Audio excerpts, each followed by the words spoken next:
Okay, let's try that again. I think you can hear me this time. So, welcome to the New Year's Eve live stream on the channel. Well, I've got some radio here. Got another one just as well. One listening to Hubnet, one listening to the local repeater, because that's all I really can do at the moment. I can't really put a big antenna up outside, it's blowing a gale. But otherwise, it's nice to be in the warm and dry. If things were very, very different in September, I would be working at this moment in time. I'd be out in that.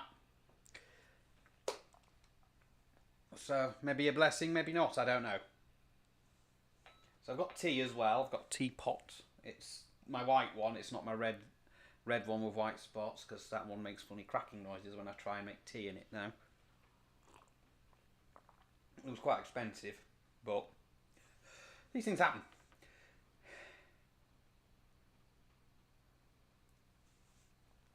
I've also got some Jaffa cakes. Got 3 left because they don't put many in a pack these days, and they're a lot smaller than they are. So I'm wearing a t-shirt I got at the National Hamfest. This was one of the things that actually made it back out of the car on the night of the accident, and it's been waiting to be worn, so I thought, why not wear it on the live stream? That would be quite a good idea. So that's what I'm doing.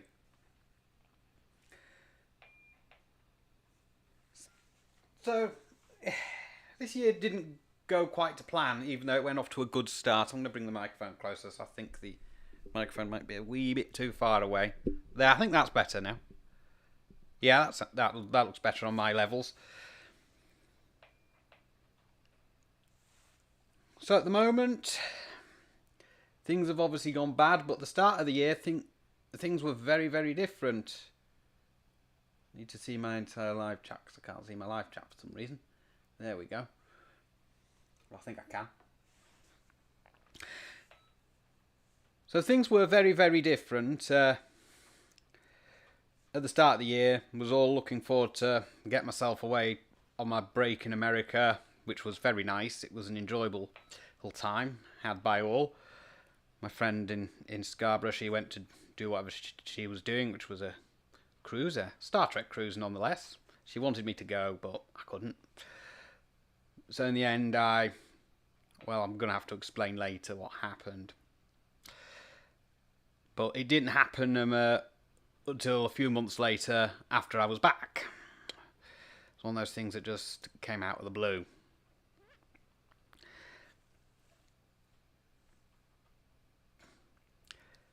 So obviously my everything was fine up until that point. The year just kept going on, and then August, I get a letter from America in the post.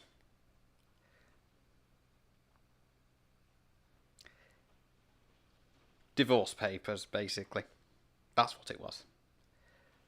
So it made no sense that my wife, who I saw in February, divorced me 6 months later. But, you know, she never explained why, and that was that. And a couple of weeks before that, I had a nightmare with my car, getting it fixed. If I'd known all that was going on the other side of the Atlantic, then, yeah, the stress would have been far worse. Because you saw the stress I went through to get that car all through its MOT and how expensive it was. Only for me to have the accident on the night coming back from the National Hamfest a few weeks later, and I no longer have the car. So I do think my money was wasted.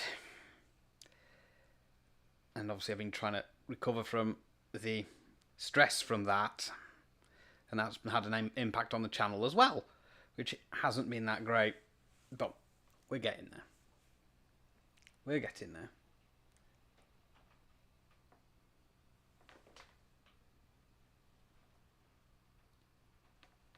Yeah, I can't see the live chat, so just had to check what that was set to. So videos on the channel that I have managed to get up was the National Hamfest was late coming up because the police had took that device. It's actually this one here that's currently connected to the the computer to do the live stream. And they also took my personal phone, which is this one. I only recently got those back a couple of weeks ago, and then I got the National Hamfest video out. And in the meantime, I was struggling to record at all, but I had this phone. This is a rather, I'm not sure you can see in the back of that, but there's a crack in the back of that. Rather a beat up old Huawei phone. Does the job. Doesn't have a provision for an SD card, which is a bit of a pain, but it's just how it is. The crack's on the back because my sister, who loaned me that, not long before she upgraded her phone, she dropped that because she took the case off it for some reason. We don't know why. So radio-wise, since the accident, I have not really been able to do a lot. Because, well, they even took my Yaesu FT2D because that was in the car as well. Because when they took the car, they took that, and they didn't give it me back. They did give me the Motorola GP340EX. Don't know why that came back. I think that was in the bag with my clothes and my medication. The Quansheng, I think, was in there as well. So I've been playing around with that. Did get some images off the International Space Station a couple of months ago. I didn't get any off it this time round because obviously the weather, not being able to put an antenna up. And I don't want to put an antenna up in a gale.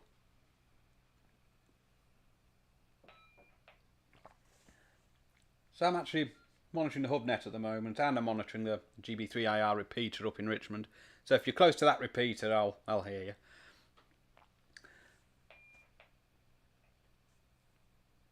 And the Hubnet's through my hotspot, which is just in the corner of the living room.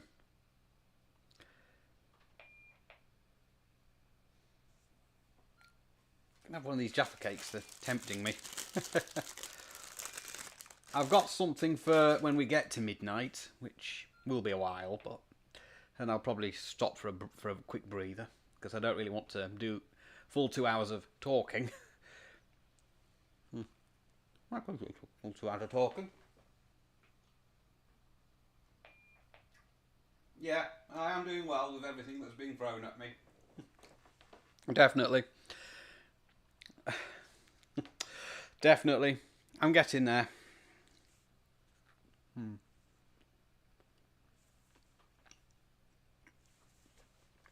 I struggle both mentally and, as it's turning out, financially, because I've not been working. And universal credit, which is a UK state benefit for people who are unemployed, that only pays me about 800 and some a month, and once my rent has come out of that and my bills, there's really not a lot left, which is annoying, because I've got to try and keep up on my bills, which some are behind at the moment, unfortunately, because of the accident. But we're getting there. That's all getting sorted out behind the scenes. And it's just one of those things. Hopefully 2025 will be much better. I have hopes. So not long after I got those divorce papers, they're actually just on my table. Table that was a joint purchase between myself and my ex-wife, as it happens. So not long after I got those papers, there's a young lady who I've known for years who, well, she's an old flame actually. I took her out for dinner after she asked me for some advice on buying a laptop computer. So she bought the computer, took it back to hers to charge up, and then went to the local Wetherspoons for dinner. That's before the accident, before the Hamfest. It was a couple of months, so I still had the car at that point. So 2025, I do want to get driving again, because the longer I leave it, the less likely I'll want to do it. because of the accident. I've got to start driving again, but it does mean I've got to buy a car, which right now I simply cannot afford, so I'm going to have to save for it. And I can't work at the moment either because I'm just not in a fit state to do that. Doing videos for the channel does keep my mind off what's going on to a degree. And it was, week or two before Christmas, can't remember what day it was. I was taken out to a local Wetherspoons by members of the Amateur Radio Club, and that was actually very nice. Very good night out, just what I needed, and also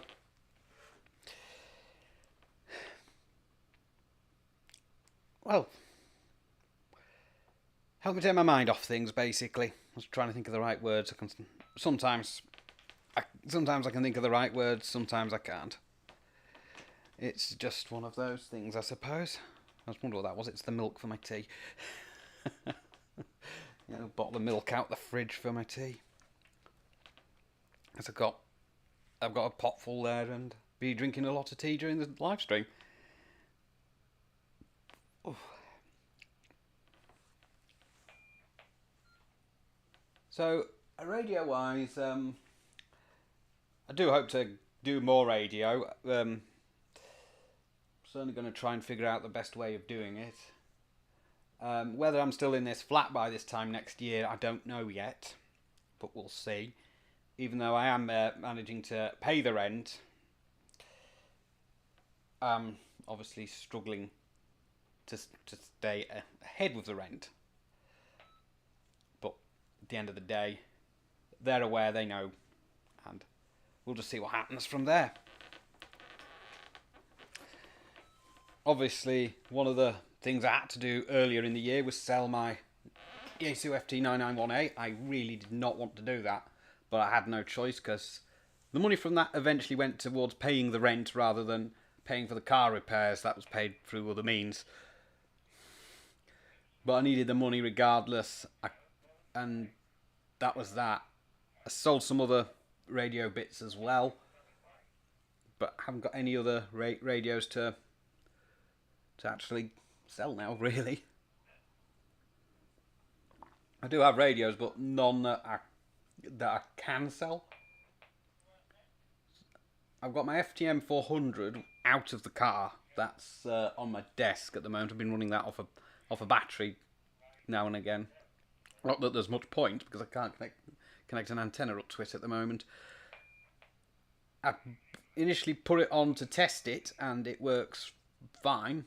I did that in the other room. But let's turn this radio down a minute. I'll turn it back up in a wee while. So that's just distracting me a little. Yes. The Midland 3000 and... Ooh, what's going on here? My phone's just buzzing at me. I should really put that on silent. But I haven't. Doesn't matter. Because I might get a phone call from my friend in Scarborough at midnight. Assuming my friend in Scarborough is still awake. But they might not even ring on that phone. They might ring me on my other phone. Because I swapped the SIM cards over, basically. So the number that's supposed to go with this phone is actually in another phone at the moment.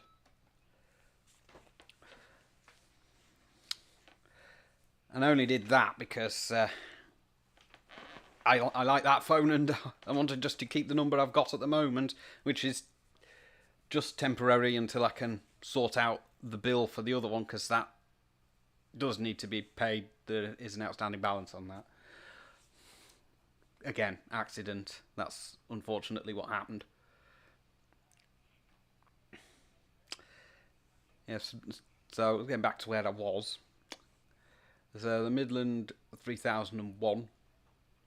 That came out the car, tested fine, nothing wrong with it, and I'm pretty glad there's nothing wrong with it, otherwise it'll have to go back in the post to to the man who actually serviced it and then ultimately sold it on eBay, where I was the winning bidder.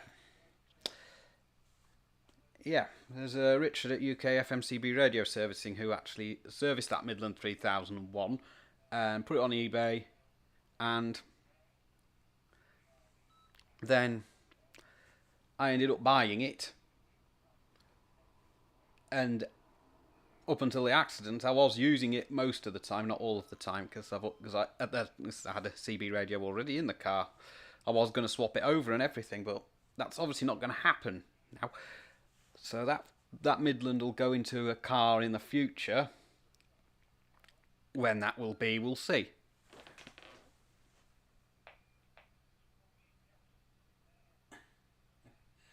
Happy New Year when it comes, mate. Onwards and upwards. Aye, onwards and upwards, definitely.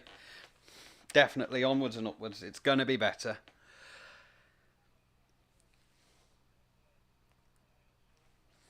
Yeah, so just on about CBs in my car. Yeah, Thunderpole T3000. That's actually over on the desk, just to my side there as well. That features in a video about a crossband repeater cable that I got off one of the Chinese marketplaces. I think it was Temu I got that cable from. It's not ideal, but it works. And part of that demonstration was me demonstrating that it would be possible to connect a CB like that with a Kenwood or K-type connector in it to another radio that can do PMR 446 that also has that connector in it, which in that instance was a Baofeng BF888, which technically you're not meant to do, but I did it for demonstration purposes.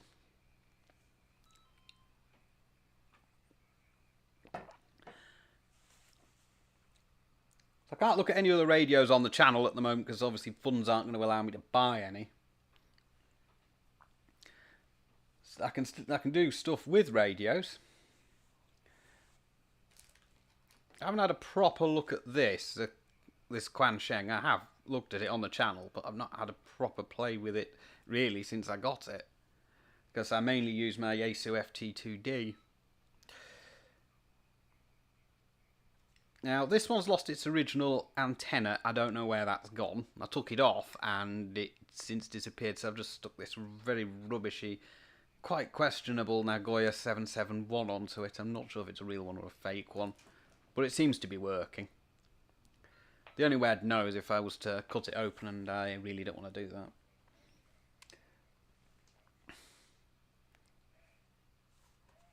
I've got loads of PMR 446 radios dotted around in here, which all need to be charged. So they've all been left to discharge. The vast majority of them, if not all of them, from what I understand, all have nickel metal hydride rechargeable batteries in them, so they're probably knackered. Because I think if you leave them to go down too low, it knackers them. Although lithium ones are actually worse for that, I think. That's why I was a bit worried about my Yaesu FT2D being stuck in the car for the best part of the 2.5 months. I was very, very worried that wouldn't survive that time and I'd have to buy a new battery for it, but the battery's fine, which I'm grateful for. Now, live streams are not something I do often on the channel. I did go live at the National Ham Fest. That's in the back catalogue. Apart from that car accident and me having to find a way around another accident on the A1 on my way back, turn that down a little, it was actually quite an alright day on the Saturday. In fact, it was an alright day on both days. It's just on the Friday I couldn't get the live streaming to work, which I was a little bit annoyed about, but unfortunately technical things do happen. But I managed to get a live stream on the Saturday and have a wander around with the camera live anyway. It was again that camera there that I'm recording this off, although it was direct from that, not via a computer or anything, because it'd be a bit inconvenient to be carrying a computer around.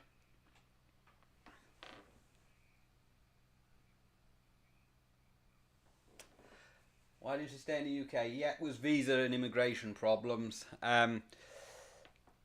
She went out to the UK to Germany to study. They wouldn't let her back in. That's basically the short version. And then she went back to the United States, and I hadn't seen her between 2019 and February this year. And then a few months later she divorced me for no reason that I can think of. So all I can do is just move on with my life. But hey, these things happen.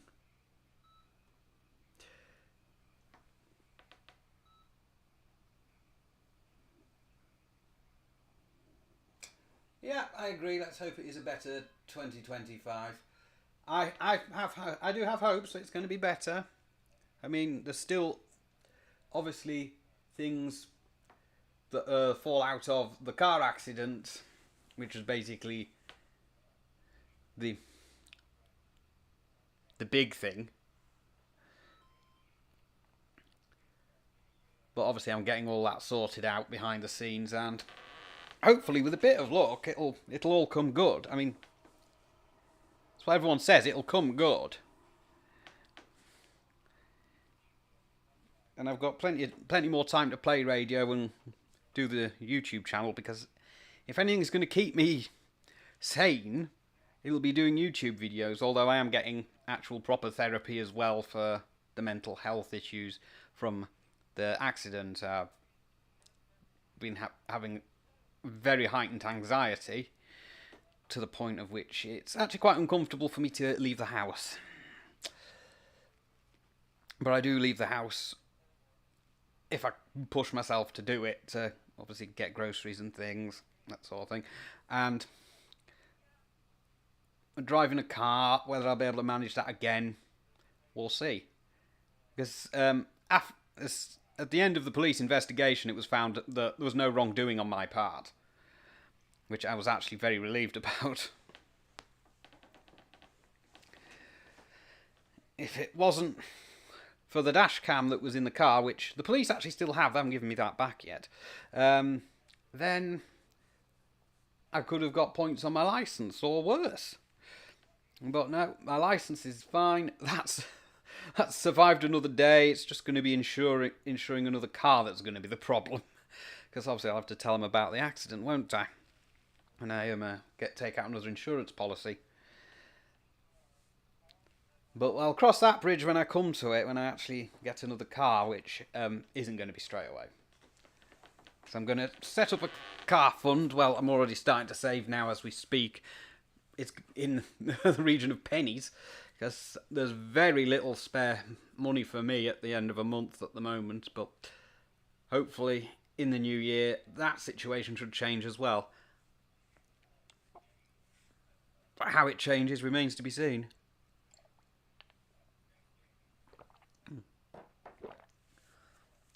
Tea's gone cold. I've been talking. I poured it about 10 minutes before, so must have been stood in the pot for a while.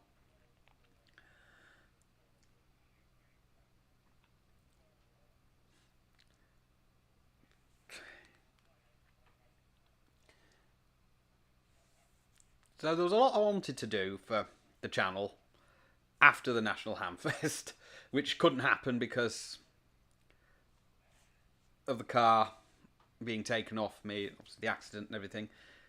One thing I did want to do was do a video on building a saltwater dummy load, because if you've seen any of my videos where I've been in the other room, actually the saltwater dummy load's in here at the moment, I do actually have one of those. It's basically a glass jar with two copper wires inside of it and an SO239 socket in the lid. And it's filled with salt water, hence the name. So it's actually very straightforward to make.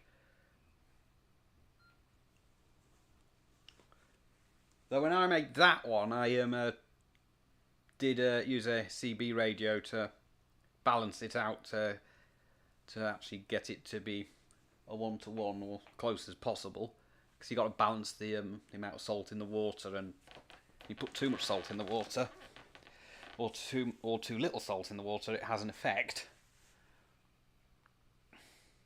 So that's something I wanted to do. So I had a jar prepared and everything, but the parts I needed to do it, as well as solder that I'd bought, because I needed solder, were all in the boot of the car when the car was taken off me. I've got those bits back now, but I haven't had the time to actually do the video, if you get what I mean. Because I've been obviously sorting everything else out. I found the manual for my FTM 400. Something else that was in the car that I had to remove. Because I didn't really want to lose that, did I? Although I can get that manual off Yaesu's website, because I'm pretty sure it's still there to this day.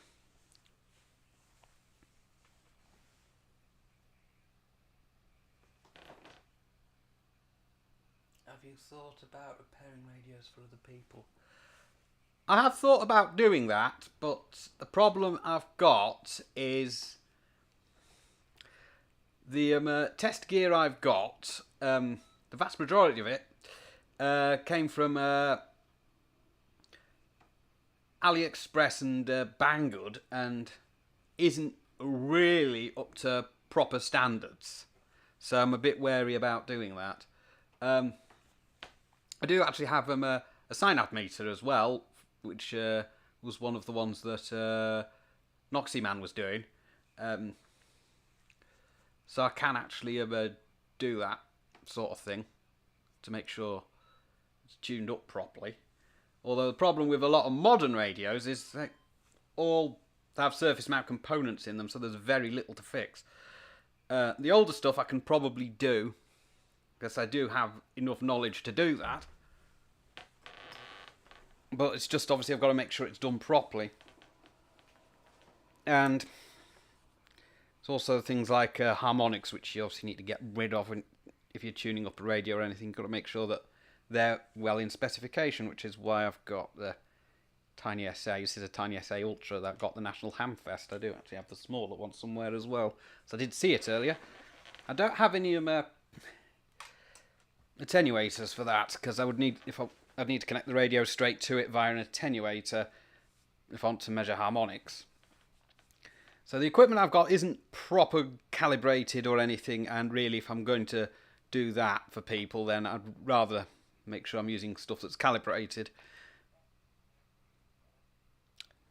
But I can probably do some basic repairs as well. Like, say for maybe not working because of dry joints, that's generally easy to fix. Or capacitors that need changing, I can do that, so I do have capacitors. Loads of them.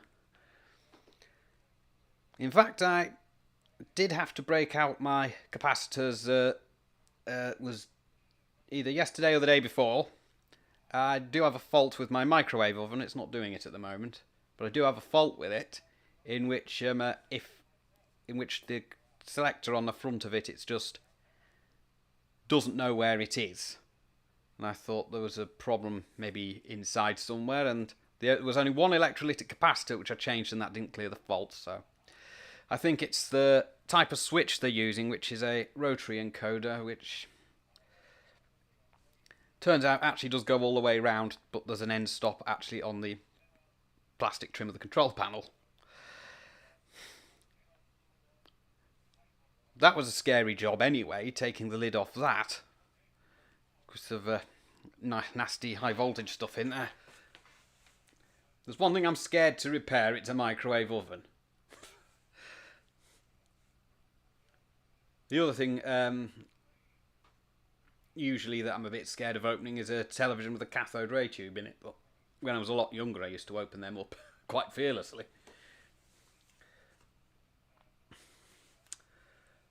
These days maybe not so, because I'm a bit more mature and I know full well if I get it wrong it's going to, well, possibly cost me my life, and that's not really what I want.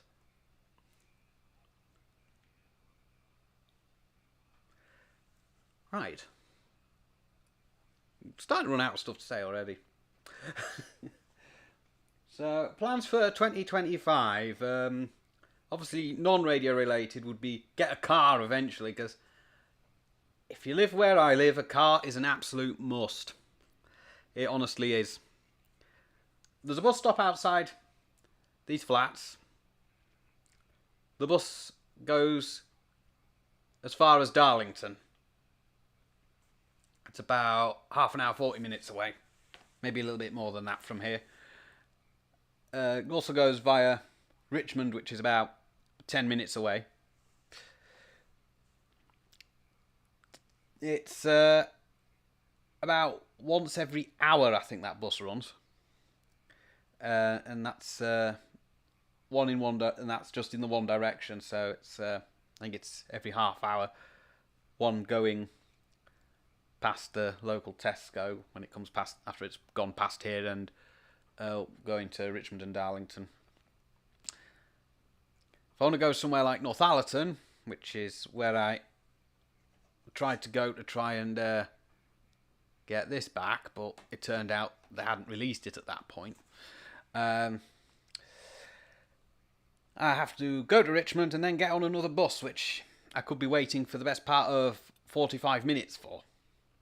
And there's only 3 of those buses a day. So if I miss the last one, then that's that. And I think the last one's at 2 o'clock or something. I can't remember. The last one back is at 6 o'clock at night, which is very annoying.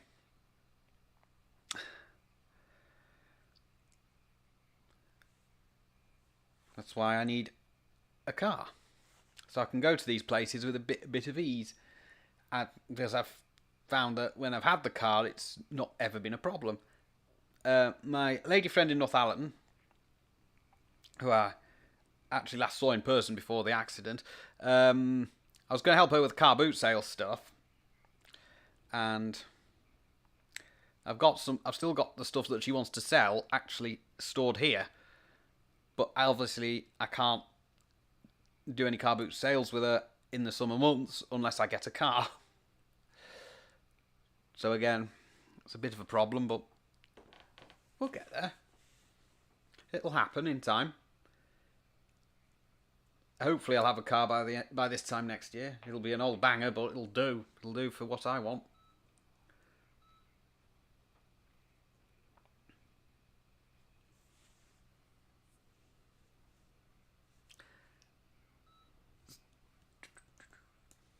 So radio-wise, there was some things I wanted to do. Obviously wanted to have a look at some of the new radios that are coming out, but money again. Because any radio I look at on this channel, with one exception, I've always bought it outright.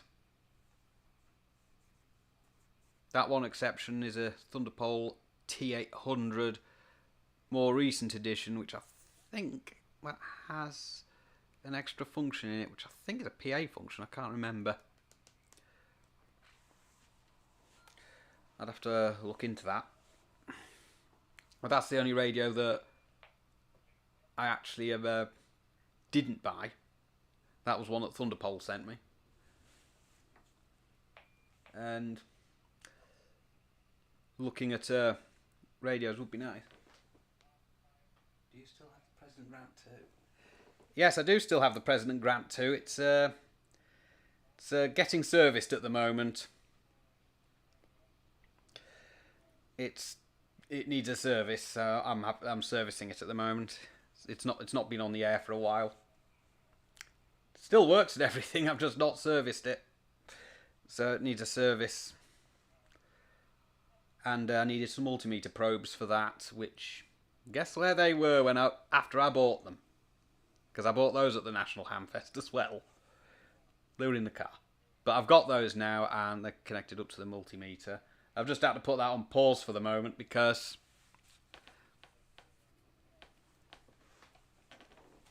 it's just not been that high on the list of priorities, and I've had to do other things. There's a couple of newer President radios that have a similar sort of front to the Grant 2, which I actually like the look of, but they are bloody expensive. The Grant 2 itself was, if I remember. I was thinking of opening up that Grant 2 for 10 meters, because I've got nothing for 10 meters at the moment. I did have a CRT SS 9900, and obviously I had the Yaesu FG991A, but because I've sold both of those, I didn't have anything for 10 meters, but that Grant 2 can do 10 meters, but I don't think it's capable of repeater shifts or anything like that, so it's only any good for simplex operation, either in the SSB or FM portions of the band. It's just a case of opening up, snipping the white wire, and moving the jumper. That's usually how that's done. It's only 4 watts out the back, but 4 watts is better than nothing, and 4 watts can do the job. But if I want a bit more than 4 watts, I do have a linear amplifier that can bring up to about 30, I think it is.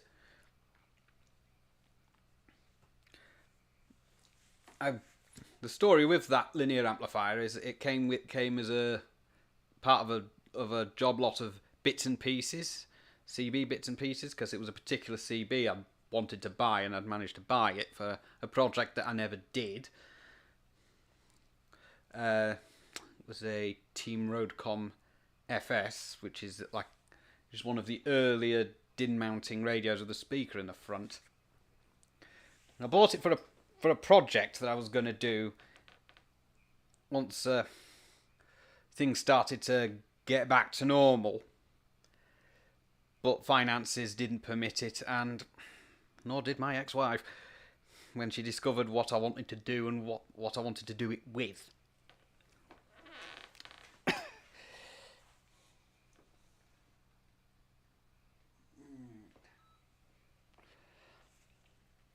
Okay, I'm just trying to catch up with the chat here because I've been rattling on.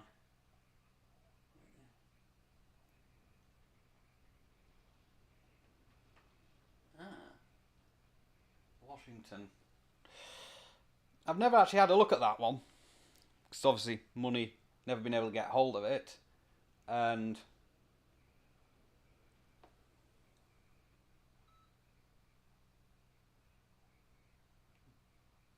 scrolling through that. Yeah. It's quite an expensive radio. It's not one I could even afford, even if I had the money at the moment. I like the look of it. I mean, and I've seen good things about it. And the 9900 Pro. I think I saw one of those being sold at the National Ham Fest. I think Martin Lynch's was selling them. I'm sure it was the Pro version.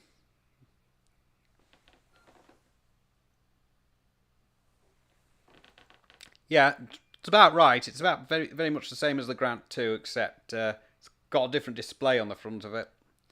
And I think that has a USB port on it for charging. The Grant 2 doesn't, because that was before the manufacturer started putting USB ports onto these CB radios for charging. Which I'm not sure why they started doing that, because cars tend to have USB ports built into them these days anyway.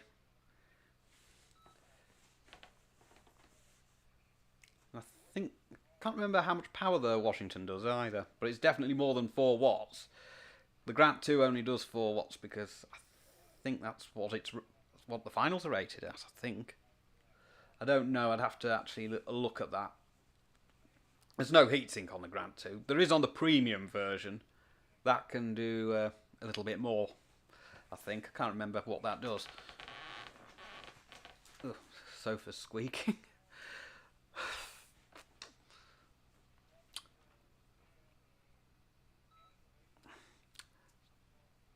Yeah, I have nothing else on the chat I need to catch up with at the moment. And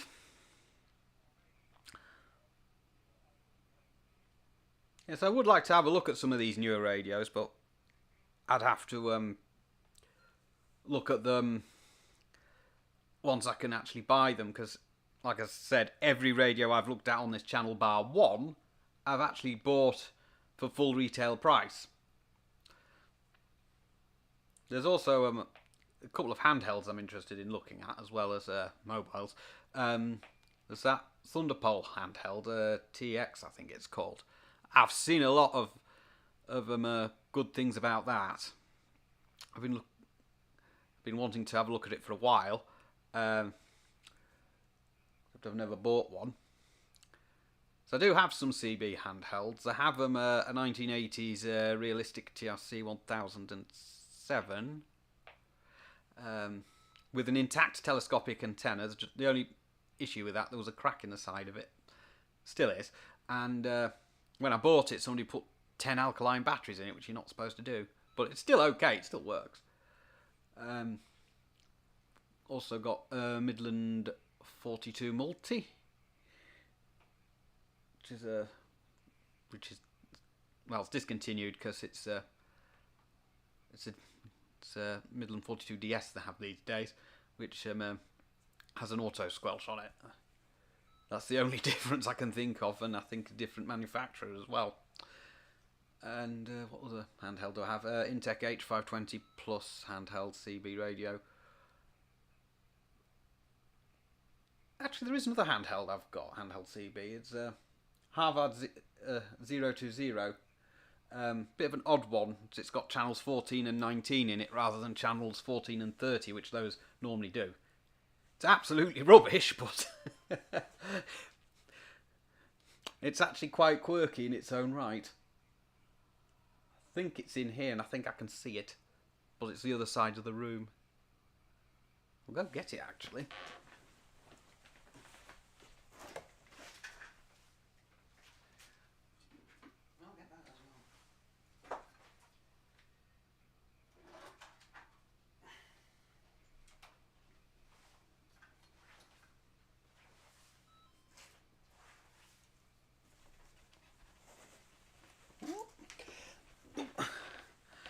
Yes, this rather odd little thing. Normally that would be, I think it's 14 and 30, but this one's 14 and 19, so it's quite unique in what it is, and it doesn't have a serial number on it either. And that's how I got it.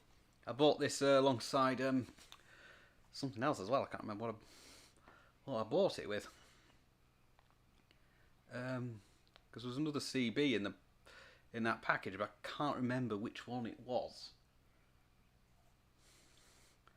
I don't even know if it's got any power in it. No, it has. Yeah, it does work. It's a little red LED on the front of it. If you press that in, it lights up. It gives you a bit of a clue that it works. You put that down there. It's rather unusual. That's my Midland 42 handheld. There's a button missing on it, which is the scan button by the looks of it. That's fallen out, never to be seen again.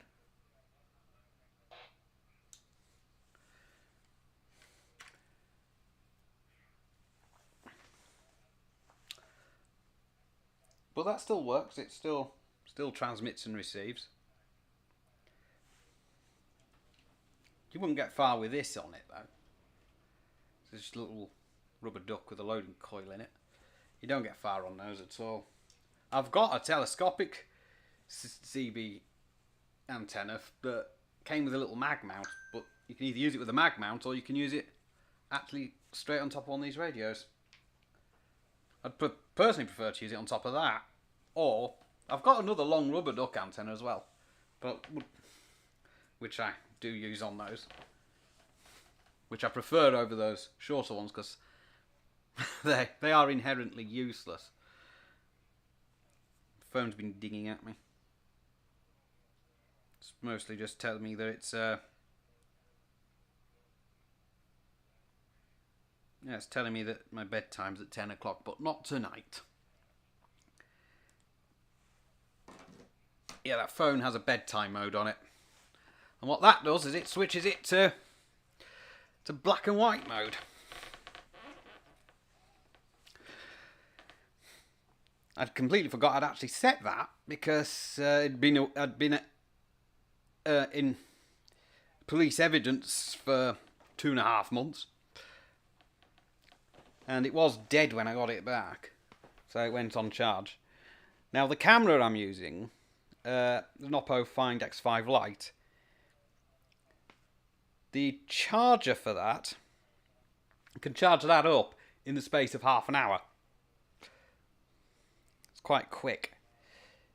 That Google Pixel 8a that I've got there, because I don't have an original mains charger for it, it takes a fair bit more time to charge. I've got the USB-C cable that came with it. It's basically USB-C on both ends. But it takes a bit longer to charge it. And this seems to be taking an age, so I've just took it off charge for now. And this Quansheng, you can charge this by USB-C as well. It's just down here. Just for those that aren't actually familiar with these Quanshengs, that's a USB-C connector.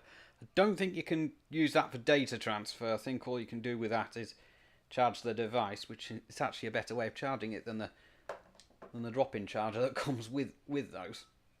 When I bought that, the drop-in charger was quite questionable. The plug wasn't legal, for starters, and the flex was copper-coated steel. Because I put a magnet to it, there was some hint of magnetism in it. So the first thing I did with that was take that flex off and put a more compliant flex on it, which I scavenged from one that I had lying around anyway. So it's now a little bit more safe to charge it, but you can charge it off USB-C. I'd also bought recently, these were definitely off Temu, two Baofeng BF888s. They're both programmed up for 70cm amateur band, but they will program for PMR 446, and they're not expensive. I bought those. They came with USB drop-in chargers, which is actually pretty good. One of them's actually plugged in, and I use it for all three of the BF888s that I've got, because I've obviously got three now. One of them's programmed for PMR 446. I don't know where that's disappeared to, but the two that are programmed for amateur 70cm are somewhere. I think they're on the desk over there. I did see them earlier today, and I think USB-C is going to be the way forward to charging radios, because I'm pretty sure that another Baofeng radio that I bought off Temu, which is allegedly waterproof, but I do not think it is for 1 minute, well, it looks like it might take a drop-in charger, but there's a USB-C port on the battery. Well, I think it's a USB-C port. I can't remember without looking at it, but I'm not going to go into the other room and grab it. So that means finding where I put it. I can't quite remember where I put it. They've tried to make it look very waterproof, because the accessory connector on it is very, very similar, but not the same, very similar to the one found on the side of some older Motorola handhelds like the GP340. It's not the same connector though, because the programming cable I've got doesn't fit properly, and the speaker mic for the Motorola doesn't fit properly either. And I can't program it with Chirp, because I don't think it's supported in Chirp, that one. And that seems to be and I did try the actual Baofeng software on a virtual machine. That also didn't work with the Motorola cable, so obviously the pinout's different somewhere. So I'd have to find out about getting a proper cable for that, but I can program it by hand in the meantime, but I don't use it that often anyway. I only bought it to have a look at it, and I haven't actually had a proper look at it yet. And I'm not going to dunk it in water, because I don't trust it to be waterproof. And I'm not wasting my money like that.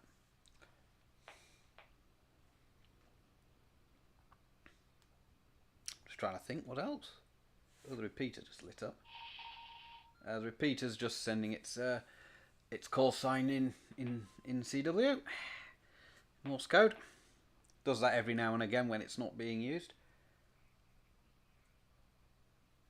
Surprised there's no one on it, to be honest, because I would have thought people would have been on it, maybe having a chat to others locally in the area for New Year. but maybe not. I could have gone out tonight. I'm glad I didn't because of the weather. So I know that in some places I've actually cancelled New Year's celebrations. I heard for my viewers north of the border that they've cancelled Hogmanay in Edinburgh. But something I've always wanted to do actually is go up there for that. Go up there one New Year's for that, but no. Could have happened this year if I didn't have the car accident. There's always another time. Because trains are expensive and unreliable. And at the moment, crowded places are just, no, not for me. I don't even like going on the bus, but I've got some headphones so I can just listen to some music. I can listen to some music on my phone, or listen to music on something else that can play music. But it would be my phone because it's what I tend to have with me anyway.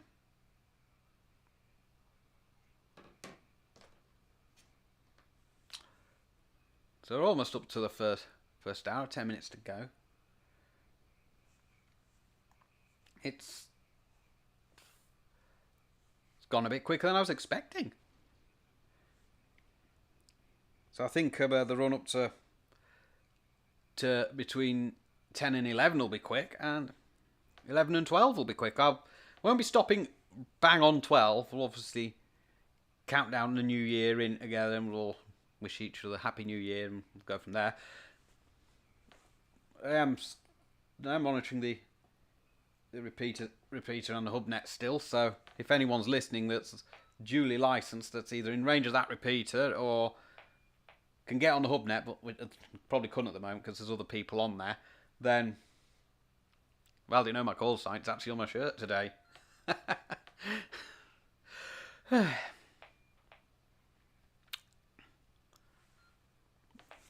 have some more of my tea. Ooh, this teapot is heavy. I was trying not to spill tea everywhere.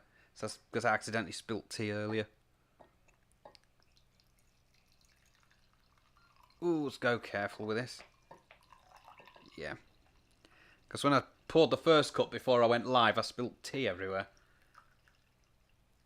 Not too much, just a little bit. I think it leaked out the lid.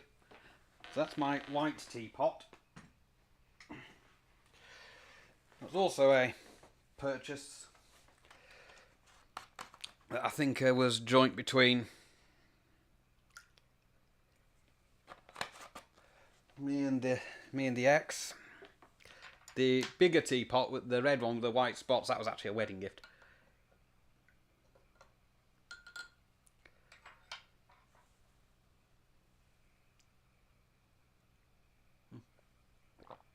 Tea's gone a little cold, but it'll be alright. Besides, if I want to make more tea, I can make more tea. I haven't finished the Jaffa cakes yet. Got these, there's a pack of 30 from the local Farmfoods. I can't remember how much I paid for them.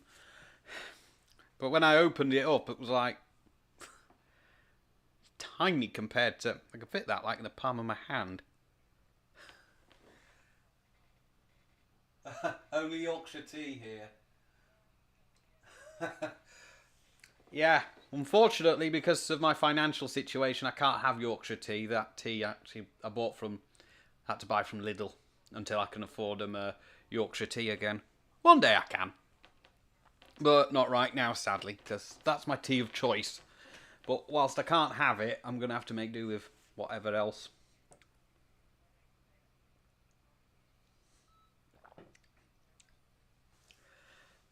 I'd much rather have Yorkshire tea, though. My ex-wife loves it. When I was over there, she made me tea. And then it turned out it was Yorkshire tea that she'd bought off, I think she bought it off, a big bag of it off Amazon. That was a nice taste of home whilst I was over in the United States. And when I was in a supermarket there was a place called Publix. I'm just trying to remember if it was spelled. Yeah, it is spelled like that. Publix. Publix. They sold it in their British or international section. I could have bought some when I was there, but I didn't think to.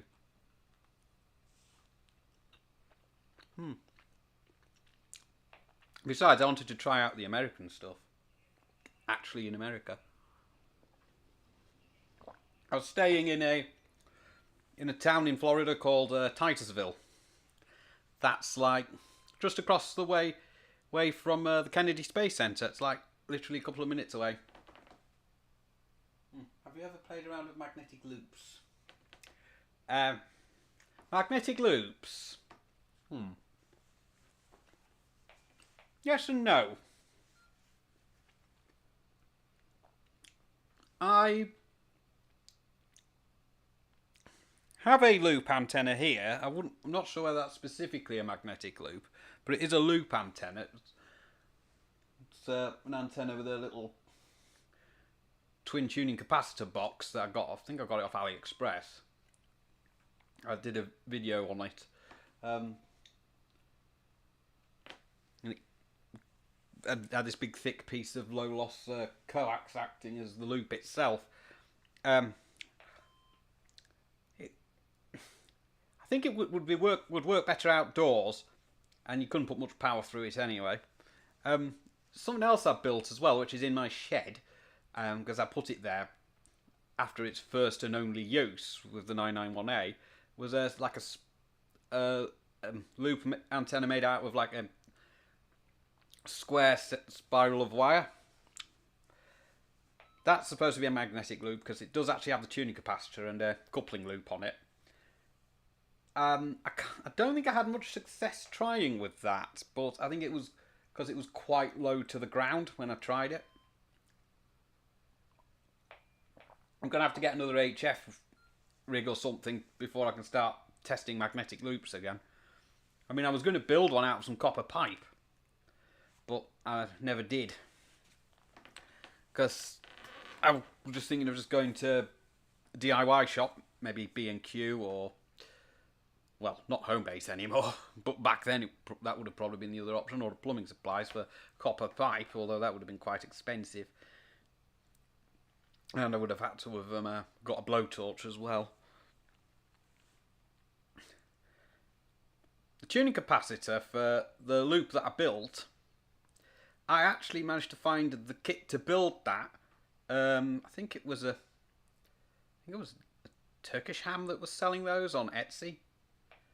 I can't remember, but I had it, or it was from some foreign country anyway. And it was a kit of parts to basically build your own tuning capacitor. So you got all the plates, and you got the metal shaft, which obviously the rotor section, and the other plates would have been the stator section, and there was instructions on how to wire it all up and everything. But I never really properly played with that because I never had the time with work and everything. Obviously, if I still had the 991A, I would have probably started playing with things like that again, but because I don't have that, I can't do that. I do like to build my own antennas, though. That's something I make a point of doing now and again.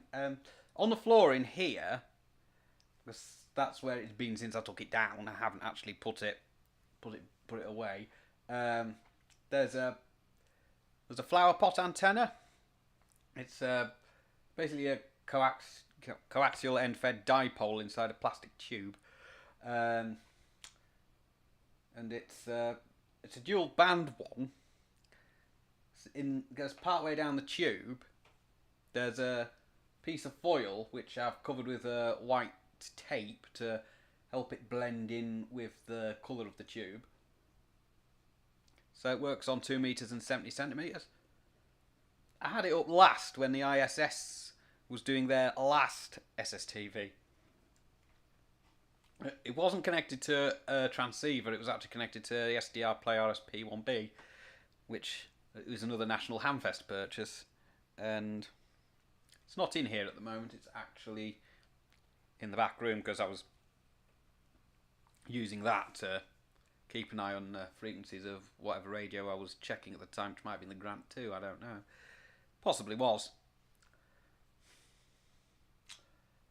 So I've built ground plane antennas before. I was going to build another one because but I was going to 3D print a thing to mount the SO239 into, but I've not actually got around to designing that. So I do have a 3D printer. I've done a couple of things with it that are related to radio already. I've got a drive-on mast stand that I bought some years ago from Soda Beams. I think I got that one from. And their fiberglass mast doesn't fit in it without it being packed out. So what I've basically done is I've designed and printed an insert that would just fit inside the wider tube, and then the fiberglass telescopic mast fits into that, and then it doesn't rattle around loose, and you don't have to try pack it out with other materials.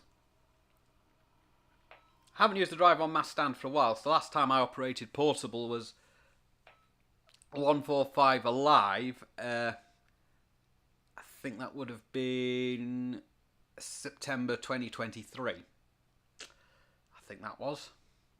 So I don't think I got much chance to do 145 Alive. I'm hoping to do it in January, but I'll have to do it from here. So I'll have to make sure my battery's charged, because I don't actually have the power supply in here, and I don't want to lug it in from the other room, and I do want to actually just sit in here and do the 145 Alive, because it'd be nice and comfortable here on the sofa, actually. Because I can run the radio from the battery and have it, and have the radio up here, or just the control panel up here, but I'd need the microphone to be reachable as well, so I'd probably have to have the main unit up on the table. It's just a small coffee table. I bought that off the young lady I took out in August for the date, except it was before I took her out for that date. She wanted rid of it, and I bought it off her. And there's a tripod in here as well that she was wanting rid of, because she stopped doing things like photography and things, and obviously knew I did stuff like that, so I bought the tripod as well. Although I do have a decent tripod already, doesn't hurt to have some extra ones. And my decent tripod, I think that one was also in the car when the police took it, so I was waiting to get that back as well. And quite a few things were left in that car. But I managed to get it all back now, so there's nothing to worry about there.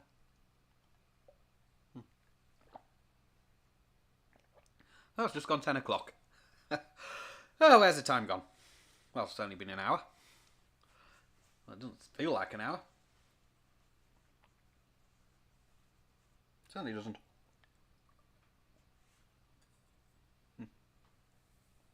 You can't need to clean that mug out. Tea stains in it. Quite bad as well by the looks of it.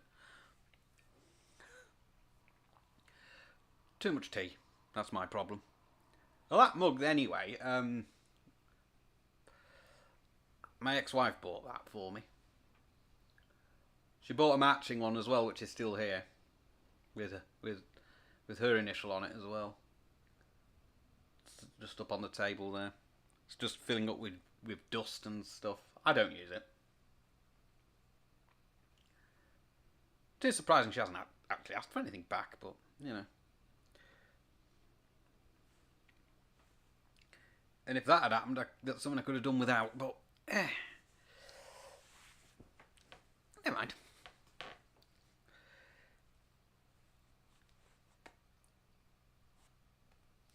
Yes, so it's 145 Alive, I think I mentioned. I'm just lit up. That's just CW ident again. So 145 Alive, something I'm hoping to take part in, and hopefully I will be able to take part in it. It depends on the weather for starters, because putting that antenna up requires the weather to be Not like it is tonight. Because every antenna I put up is usually erected on a temporary basis. Now, from the last time I did 145 Alive, I operated from, I think it would have been Wensleydale, at a high point called the Fleek, which is quite good for VHF. However, some people would probably ask me why I don't go up to Tan Hill. Well, there is actually a reason for that. That's not actually as good for VHF as people would think. Might be high up and everything, but it's still not good. Which is a bit strange, but where I was up at the Fleek, which, well, wasn't actually at the Fleek itself, it was on the road, which is a short walk from the actual trig point. So I was sat in the car, obviously, doing it, and I'd strapped the antenna telescopic mast to a fence post using some bungee cords. And what was I going to say? Yes. So that was when I last did 145 Alive. I could hear quite a lot of people from up there. Although, I had to take into consideration that on the next hill was the net controller, Ian, G0CNN. Nice chap, I've actually met him in person.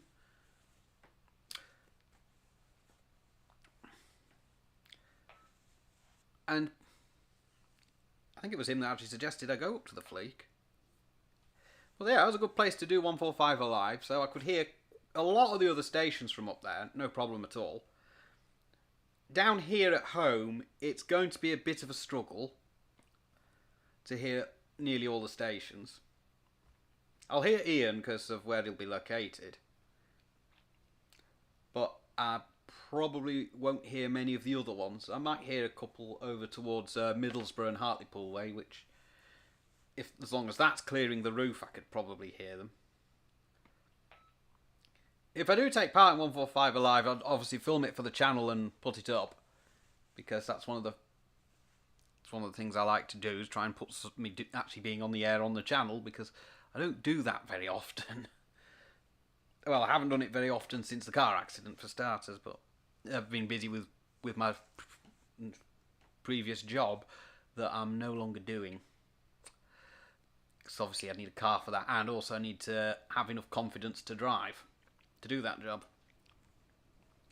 Yeah, anyone who's not regular to the channel, I delivered Uber Eats food, basically, until obviously the day of the car accident. One of the other Uber Eats drivers actually turned up at the scene of the accident. I've since discovered, much to my annoyance, that he's been telling people exactly what happened at the scene of the accident. Although, having said that, he wasn't there when the accident happened, he was there afterwards. And I also have reason to believe he may have contaminated a potential scene by driving and going round my car, which had stopped. So I'm less than impressed with that particular Uber Eats driver, because he's been telling the other Uber Eats drivers what my car accident actually was. And that's some information that I did not want really getting out. Because, let's face it, that's between me, the other parties involved,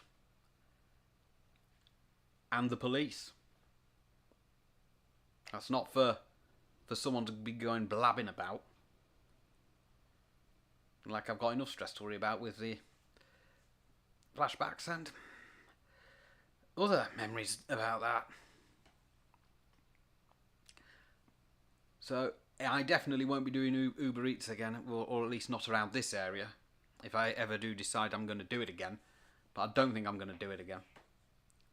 I'll just need to get myself better first, and that's what I should be focusing on. That's why I'm going to try and put more effort into the YouTube channel.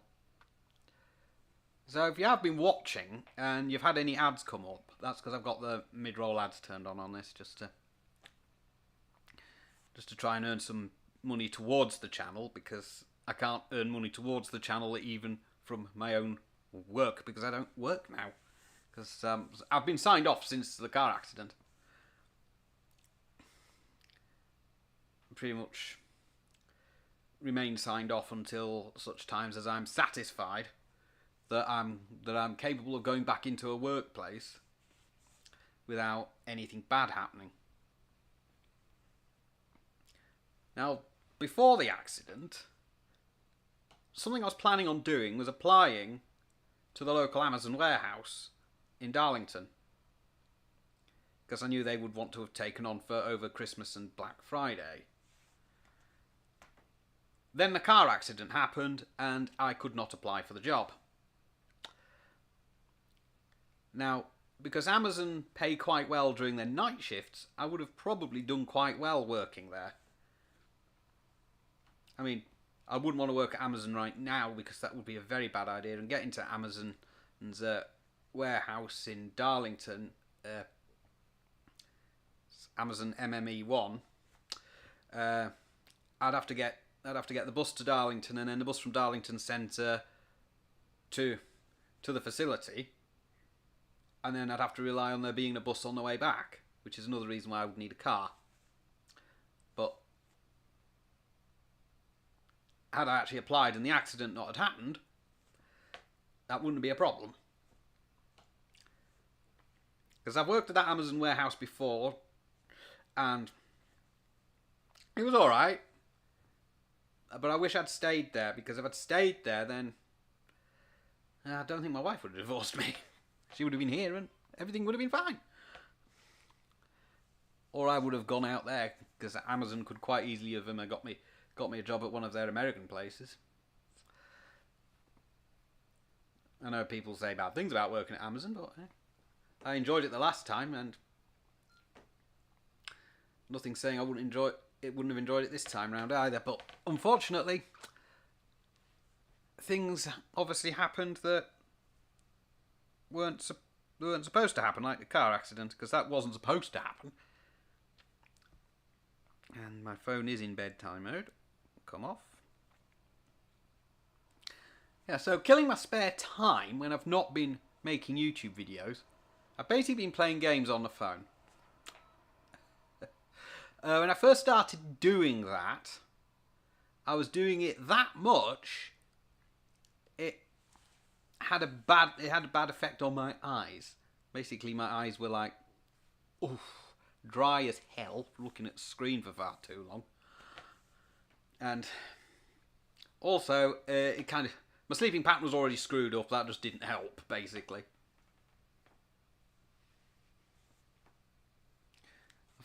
I installed the games on this one first, because this was the phone I had at the time. And then, because I wanted to keep playing the games, because I enjoyed playing them, I put them onto this phone, and it turns out that, let's get rid of that notification. There's a notification of one of the TV news channels with their live coverage of the rundown to 2025. I can't actually do that because I don't have a TV license. Because it would be live, and therefore I'd be in breach of the law, apparently.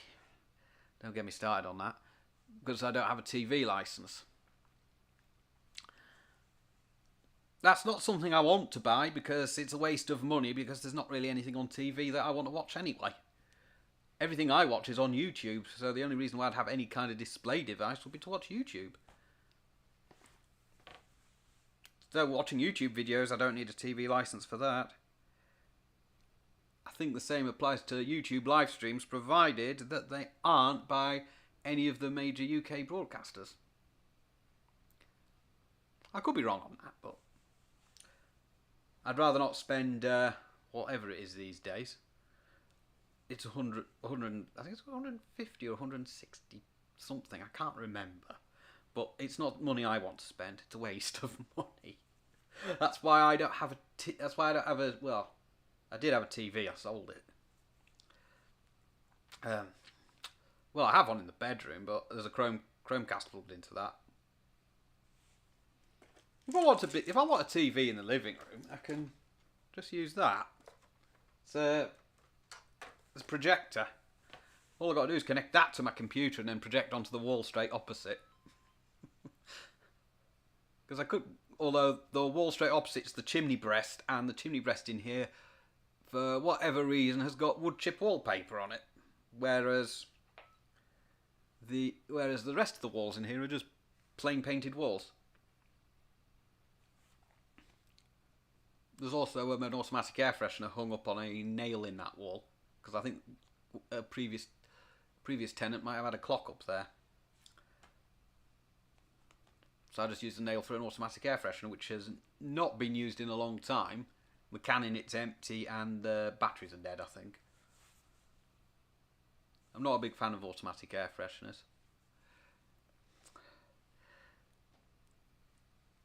Want to freshen a room, just open a window. That works. I do have another option for that. I have an ultraviolet C lamp that I bought off Amazon. And yes, I do know you don't stay in the room with that switched on. I have watched enough BigClive.com videos to know that. I haven't watched anything of his recently. He might be doing a live stream as well. Probably is.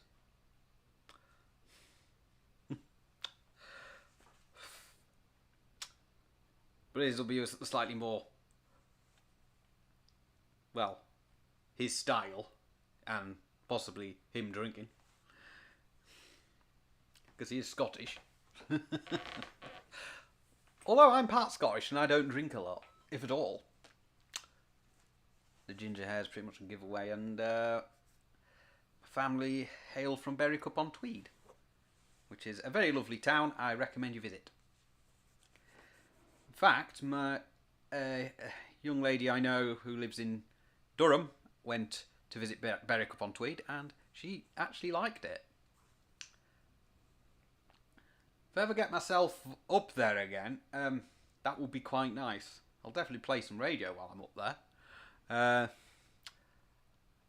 There is a repeater up there, GB3BT I think it is. I think that's on the other side of the Scottish border. I don't think that's on the English side, I think that's on the Scottish side. Can't quite remember where it is, but I think it's, because it's usually the Berwick-upon-Tweed repeater, you should be able to get it in Berwick-upon-Tweed itself. Definitely a lovely town. I do suggest you pay a visit if you've never been there. I'll turn that back up a bit. It's quieting down a bit. I do have a speaker mic on the Yaesu FD2D. I don't have one on the Quansheng.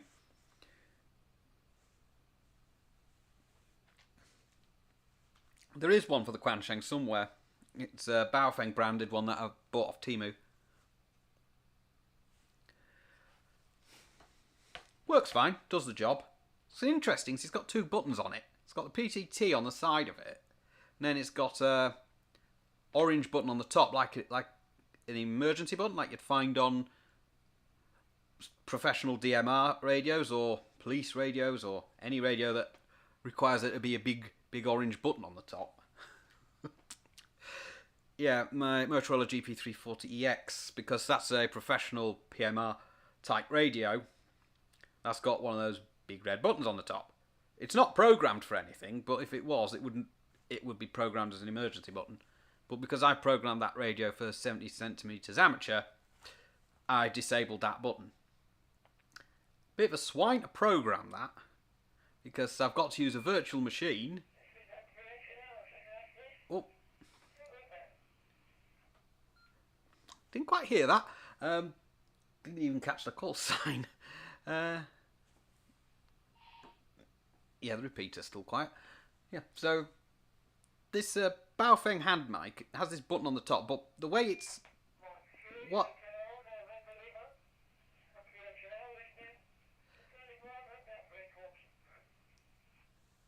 I didn't quite catch that either. Either my hearing's going or that was just very distorted, one of the two. Yeah, so this Baofeng mic, this red button on the top, it acts as a PTT. I have tested it. It doesn't act as a separate emergency button. So perhaps that's only for radios where that function would be implemented into the microphone. I don't know, I'll have to explore it. It was something I was supposed to look at on the channel, but I've never really had a proper look at it. It might work with the orange to replicate the orange button that's on my Anytone 868, but I don't know because I've not actually tried. Because that's the only other radio I know of that's got a button on the top like that. That's a DMR radio. And I don't use it often, but I do use it. I usually use it with a hotspot. So if the FT2D, which is the System Fusion radio, if that runs out of charge, I can still get on the Hubnet by using a DMR radio. So that's one of the good things about that. The other thing I was hoping to play with a bit more of before the accident happened, I'll go fetch it. If I can get this off. Oh, there we go. It wasn't plugged in anyway. It's this little thing. Let's bring that into... It's a little Heltec module for Meshtastic. And there was an antenna plugged into it, but that's popped off. Just check that connector hasn't come off the actual board. It hasn't. Good. Connect that back on, because I was supposed to leave that connected on all the time. It doesn't matter, I've got more of these if they break. The tails for that. Well, that's the antenna anyway. That came off Amazon, and that's actually an 868 megs antenna. It's marked on it actually. Bring it into the light. Yeah, Paradar 868 megahertz. So that's a proper 868 megahertz antenna to use with Meshtastic. Now, I've not played around with Meshtastic much. I was going to, but then obviously work, finances, and then the car accident. Now, that's one thing that I didn't see at the National Hamfest was anyone promoting Meshtastic. I didn't see anyone at the National Hamfest promoting it at all. Which I thought was quite odd, because I'm sure at Blackpool, well, I think it was Blackpool anyway, it was definitely a big rally I'd gone to. Yeah, I'm sure it was the one at Blackpool at the Norbreck Castle Hotel. I'm sure it was that one. I'm sure there was someone there promoting Meshtastic. I mean, I like the idea of Meshtastic because you don't have to have an amateur radio license in order to use it. I mean, if you use it on 433 megs with the power turned up a bit, then you probably would have to have an amateur radio license and thus send out your call sign. But on 868, you don't have to do that. And I've actually had a look at that on the SDR. It's pretty flat across the frequency, I think.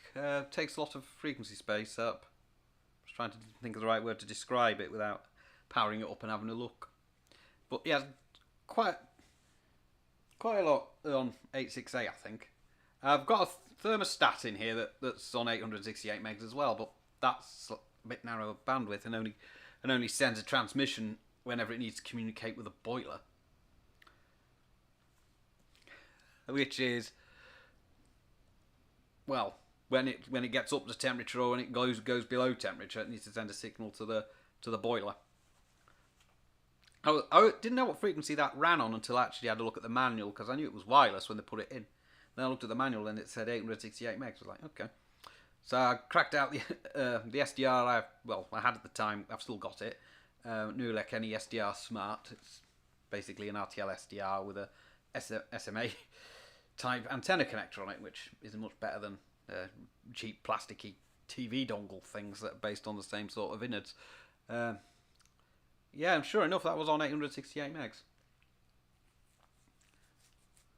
Yeah, because I tend to use that SDR Play since I bought it.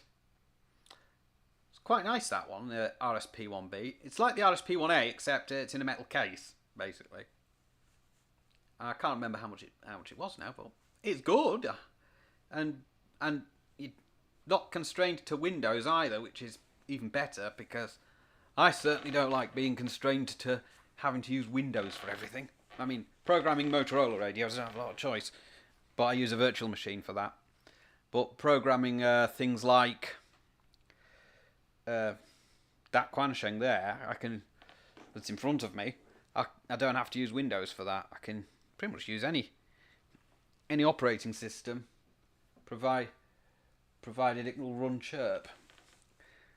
Because I'm not rich enough to have an Apple Mac, and I wouldn't anyway because I'm really not a big fan of them, and I think the last time I tried to use one I ended up getting a bit confused. I ended up like, yeah, I don't think I'll bother.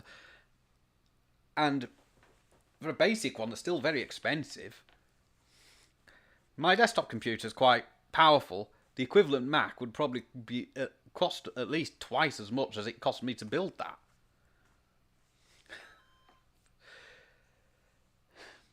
Although, having said that, that was built in 2020, 2021, I think. I can't remember. I'd have to have a look. And it needed doing because of video editing. The laptop I'm using now for the stream, that's same sort of processor as an AMD Ryzen 5, I believe, in both of them. Both of them have Radeon graphics. Although obviously it's slightly different because this is a laptop and that's a desktop and the chips are different. It's got a solid state drive in it, this laptop as well, which is good. It's the same sort of thing as what's in the desktop. There is provision for a mechanical hard drive in there, or maybe a 2.5 inch solid state drive. I don't think that's populated in there, but the connector should be there. But there's definitely no drive there because I've checked without opening it up.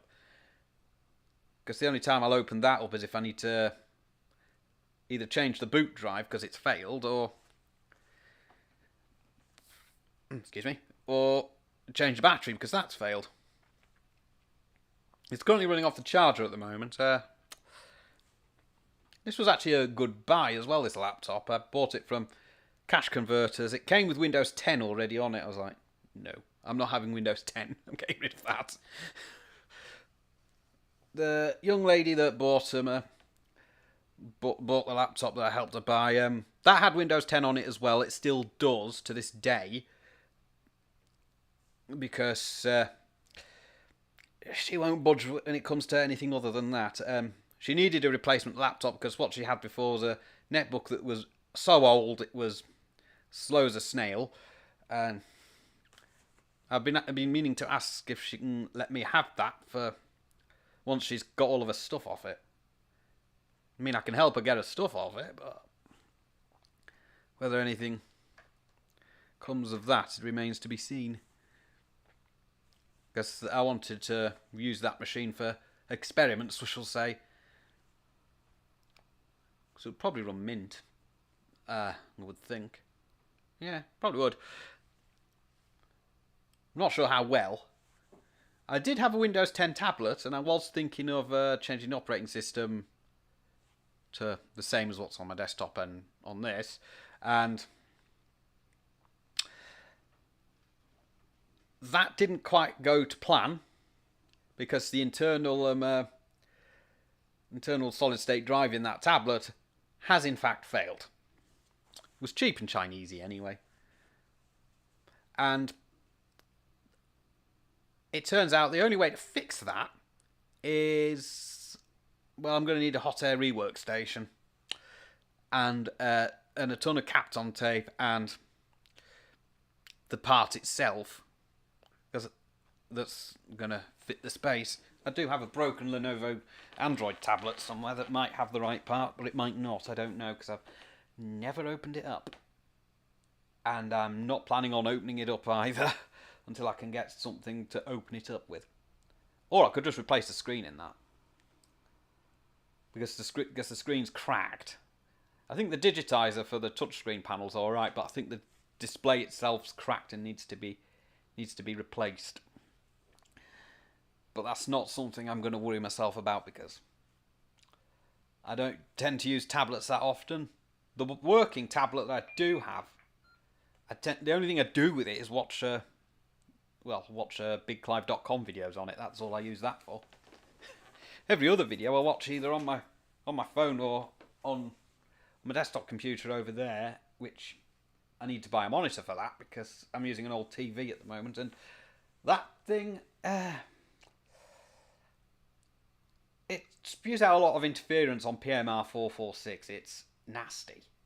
It was cheap and nasty when I bought it anyway. I bought it to use it with a Raspberry Pi. But all my Raspberry Pis now get run headless, so I've got quite a few of them. Because one used for the hotspot, obviously, it's a Pi Zero W, so it's getting on a bit, but it still works, still good. Got another Pi Zero down there. That's just a normal one without the Wi-Fi part. It's used as a Pi hole on the network because I need something to block ads. I can't do it with YouTube ads because YouTube don't allow that.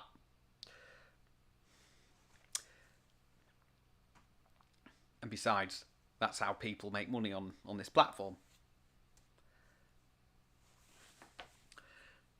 I have a couple of other Raspberry Pis. I think it's a 3B Plus I'm using for my APRSI gate. It's on Wi-Fi, so it can sit in the kitchen, just out the way, just minding its own business. There's I think it's a 3A that I've got in there as well. It did have a Raspberry Pi camera connected to it, but that's currently not doing anything really at the moment. I think it's a 3B Plus down there, or a 4, I can't remember. No, it's a 3B Plus. The 4's got USB-C on it, if I recall. So yeah, it's a 3B Plus again. It's being used as a rather crude web server. I've been meaning to upgrade that to the 5, but money again. And there's an original Raspberry Pi down there that sits and minds its own business and acts as a YSF reflector that's accessible through my hotspot. I'm not using that tonight because I'm monitoring Hubnet instead. I'm not sure if the Hubnet's actually quieting down now, so that's good. But I've not heard anything else on the Hubnet, and I've not heard anyone on the repeater. Now that does surprise me.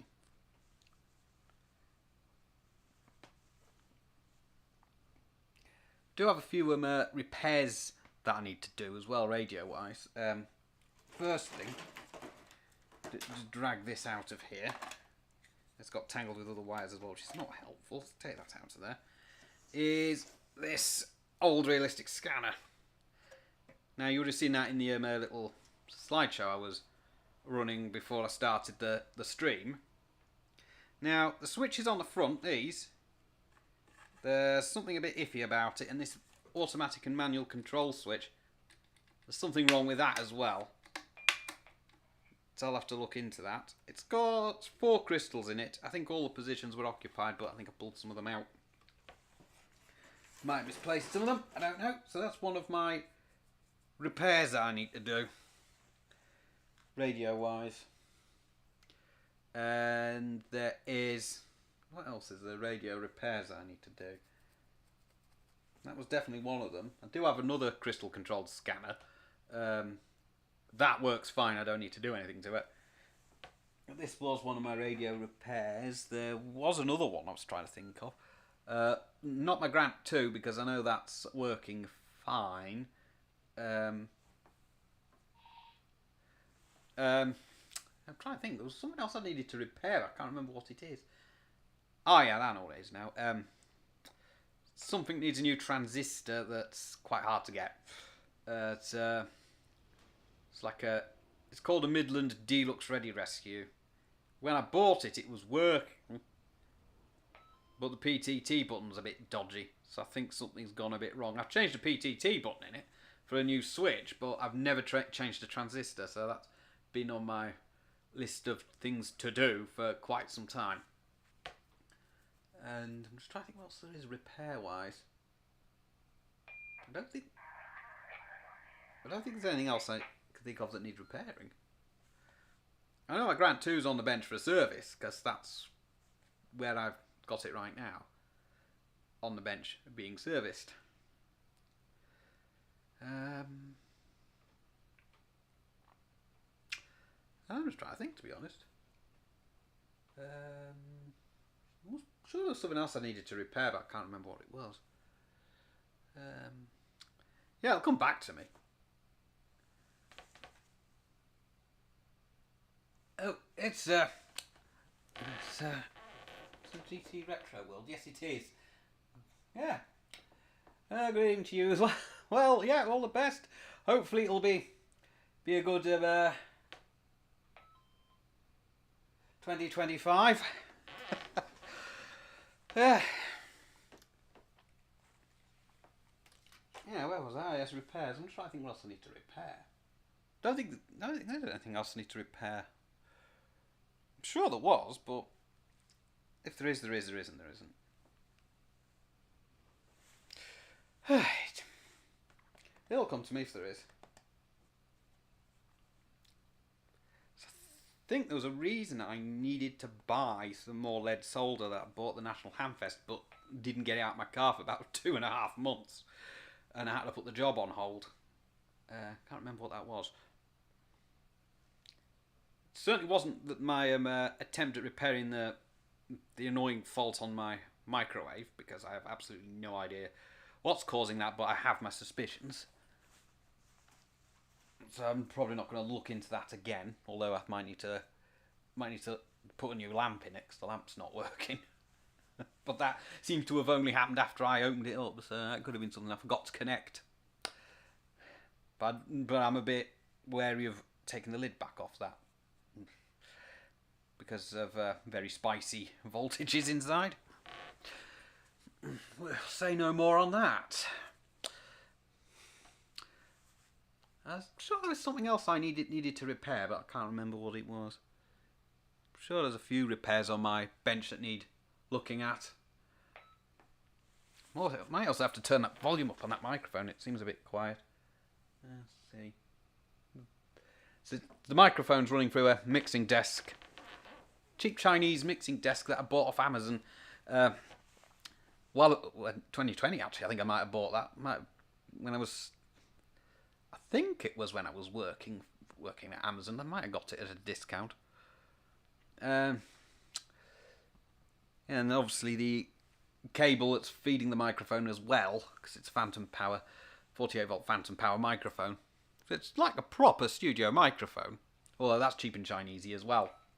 I think I bought that off Wish, that one, and it came with a little sound dongle, which I do have somewhere, I don't know where it is, and a cable to plug the microphone into that, but the voltage supplied out of that was 5 volts and was not enough to run that microphone.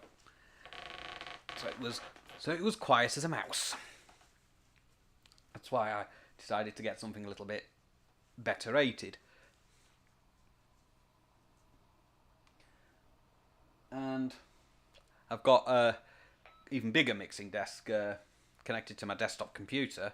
I've had to move the microphone across from that desk to, well, I've attached the mount to a tripod actually, because I don't have a proper way of putting that microphone onto the desk in front of me. I don't have a little thing for it.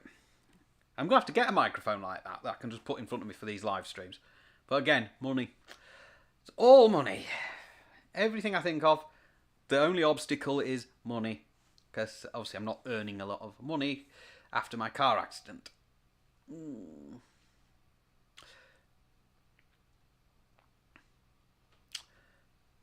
But, you know. I think I know what the other repair was now. So this is another radio I've had lying around. This is a ICOM radio. It's IC F4SR PMR446 version. Yep, certainly is. It comes from around about the time when PMR446 was first made legal for use in the UK. These radios started life for the now no longer used short range business radio SRBR. Oh, hang on, what we got here?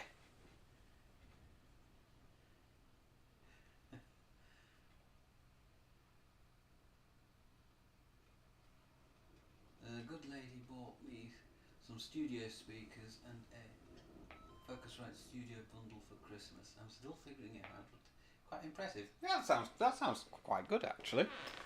I'll have to look into that later. Well, probably not tonight. Probably be tomorrow when I look into that. See what that is. So this was the other repair I was mentioning. The radio itself is fine. It just doesn't switch on because the battery is, well, it's a NiCad battery. I've not really found any suitable replacements for this. There probably are out there, but I've not really found them. Got two of these radios. The other one's in my back room, which looked like it was programmed aftermarket by ICOM, because around about the time PMR446 came out, ICOM converted these things to PMR446 for the customers, probably for a charge. But it wouldn't be difficult to program one of these up anyway. The only problem is you do need to be able to get inside to some of the components, and with this antenna on, that is quite difficult. It's actually next to impossible to remove that without destroying the connector. Because I have tried. It didn't go well. So that's another. So the other radio, well, it was a learning curve. Because you'd think that because there's a connector under there, that'd be screwed in, maybe just with some thread lock on there, but it's properly stuck in there. You can't get it out.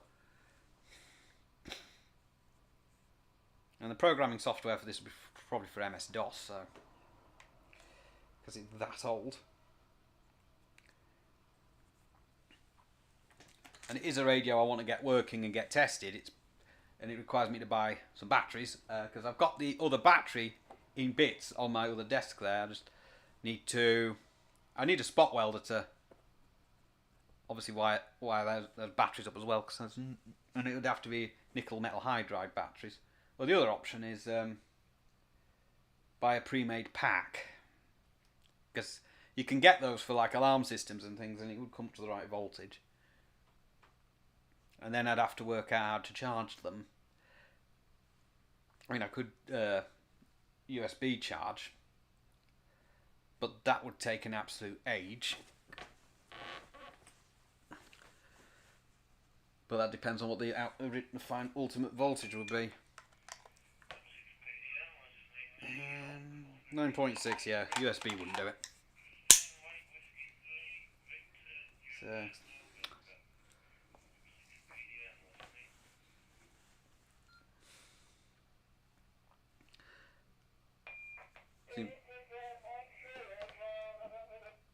Oh. Turn that down a minute.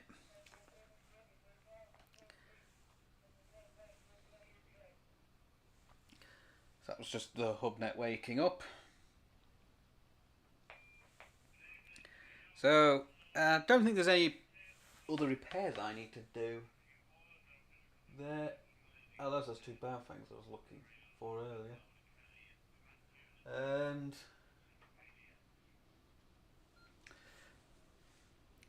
yeah, I think that's it repair-wise.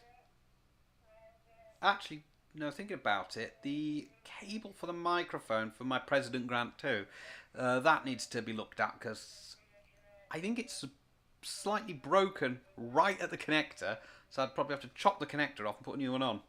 And I don't have any spare 6-pin microphone connectors lying around. Slightly annoying, but what can you do?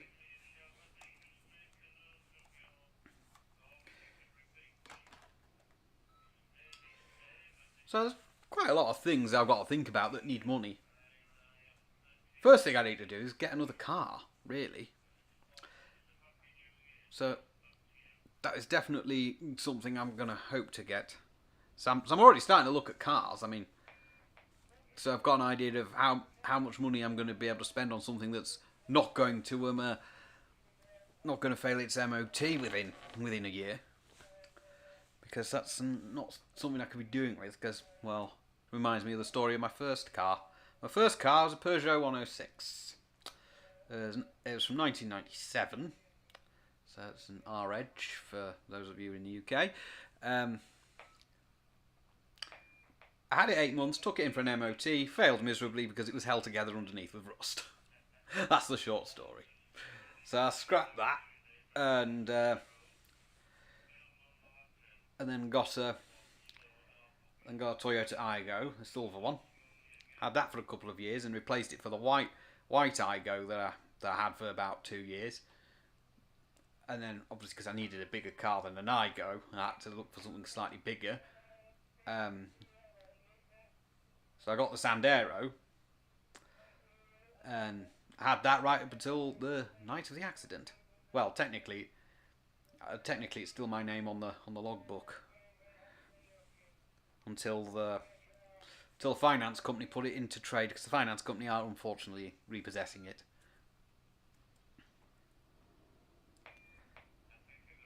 Slightly annoying, but not a lot I can do right now. So the next car I'd have to buy it outright. I wouldn't be able to get another car on finance, so I'd have to have something a bit old and have to keep it well maintained.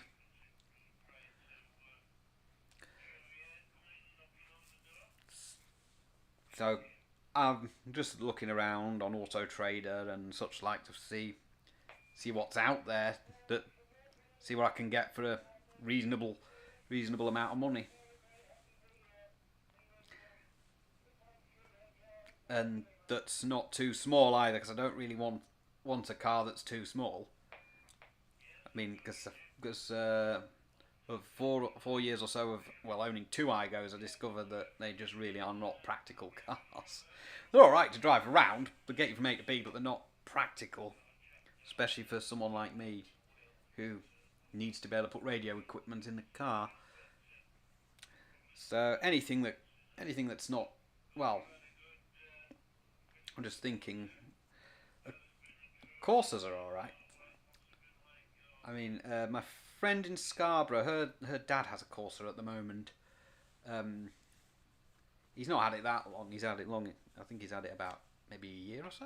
I can't remember how long he's had it, but he's not had that much go wrong with it. His previous car, I think he had to scrap that because of so I think the engine failed because it overheated, because there was something wrong with the radiator. I think that's why he scrapped it, and it was going to probably cost too much to fix. So got rid of that and got a Corsa. My mother's partner had a Corsa for a while as well. In fact, he had 2 Corsas. We've got a Mocha now. I can't fault Vauxhalls, so Corsa sounds like a good idea, or maybe an Astra. Although, to be honest, I think an Astra might be just out of my price range. But it would be the right sort of size car that I'd need for the job. That sort of size, maybe. As long as I can get my radio stuff in it, and me in it, and my groceries when I do my groceries, I ain't bothered. And also my filming equipment, which is actually, I can get into any car because it's basically mobile phones, and there is a microphone around here somewhere. I don't know where I've put that at the moment, but the dead cat type microphone that I use when I'm recording outdoors. Well, I use it indoors as well, but it's more designed for outdoors. It came with a tripod that this camera's in. So that one's a Gorilla Pod. So coming up to nearly 11 o'clock. Oop. The time has gone quick. Really, I should be paying more attention to that. Is my tea still hot? Yeah, no, my tea's gone cold now. It's a bit annoying. I'll have to reheat that, I think. Yes, I think my tea's gone cold. Check the inside of the teapot. That's still kind of warm in there, but I think I'll have to reheat that. So I'll reheat that in a minute. I'll have to boil the kettle to do that.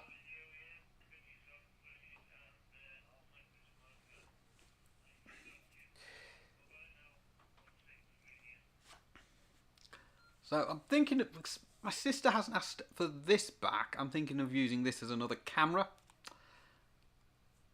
Unless my sister asks for it back. I mean, the only issue this has is that it doesn't have any means to put an SD card into it. The only way I could put external storage onto that is an adapter on here and a USB stick. I don't really like the idea of doing that, but it would work as long as I don't accidentally knock it out. Because I do have the necessary adapters. I also have an audio adapter as well, but that's the other problem I'd have. I can't connect a microphone or headset up to that because it only has the USB-C socket. But I did buy an adapter prior to the accident for the Google, the Google Pixel, which I've misplaced actually. But that's okay. It'll turn up. Oh, it's actually gone down the side of the sofa. Yes, my sofa likes to eat things, especially this side of the sofa where I'm sat because the piece of wood under there is actually snapped. That was, well, my now ex-wife, but that's not the reason why she divorced me. It's not the reason why we ended up divorced. The reason's never known. Yeah, so this just ended up going down the side of the sofa, but this, same problem. It's a USB-C connector on the underneath and no headphone sockets on it. And I kind of need a headphone socket if I'm recording video, so this would be good as a second camera if I'm doing like a 2-camera setup. Camera's alright on it actually, it's not too bad. I have actually used it when whilst I was waiting for the other stuff to come back, but usually just to record just very short videos. But it does work. It's not got much storage space on it at the moment because, like I say, I put games on it. And I've been playing those games whilst I've been trying to fill in spare time and I've not been recording videos or doing other things that need to be done. Right. As for Christmas, I had a good Christmas. I was up at my mum's for most of it. My sister and her partner picked me up at about, I think it was about like 11:30 or something when they eventually got here. I think they were running a bit late, but that's okay. And went up to Darlington. And spent the day there with my mum, her partner, my brother. He turned up. His girlfriend didn't, because for reasons which I'm not going to go into. But she just didn't. She just didn't feel like dealing with people, she'll say. She's a bit like me in that regard. Doesn't like dealing with too many people, and although having said that, I usually do quite well at the National Hamfest and the Blackpool rally at the Norbreck Castle Hotel, places like that. I normally manage it if I know I've got to do it.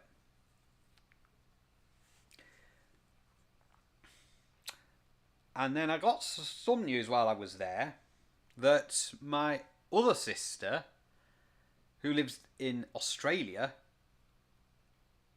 is coming back next year at some point and will be there for for Christmas next year, which would be very nice. I saw her in the summer. She'd come over with her husband and their two very adorable little ones. And I did show them my pictures that I got while I was over in the United States, in Florida. Because I got a lot of pictures. I just don't have them on the computer or anything. And they're on my desktop computer, actually, because I backed them up there. Because I had to take them off Google Drive, because I was running out of space at the time. I've paid for the extra space on Google Drive. That's fortunately one of the things I can afford to keep going, because it's only a couple of quid per month. I think I've used 80% of the storage available, though.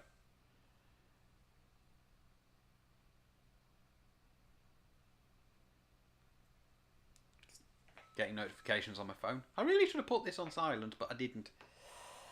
It's alright. I really should put it on silent, but I'm not going to. I can't remember if I put any amateur radio applications on this. Because that's something I've done with previous phones, but I don't think I've done it with this one. I'm just having a look to see if I did.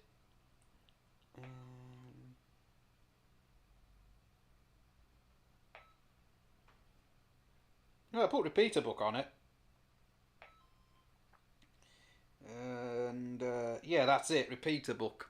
That's the amateur radio application I put on this one. Don't know why I didn't put anything else on here, amateur radio wise. I put repeater book on it, and that is it.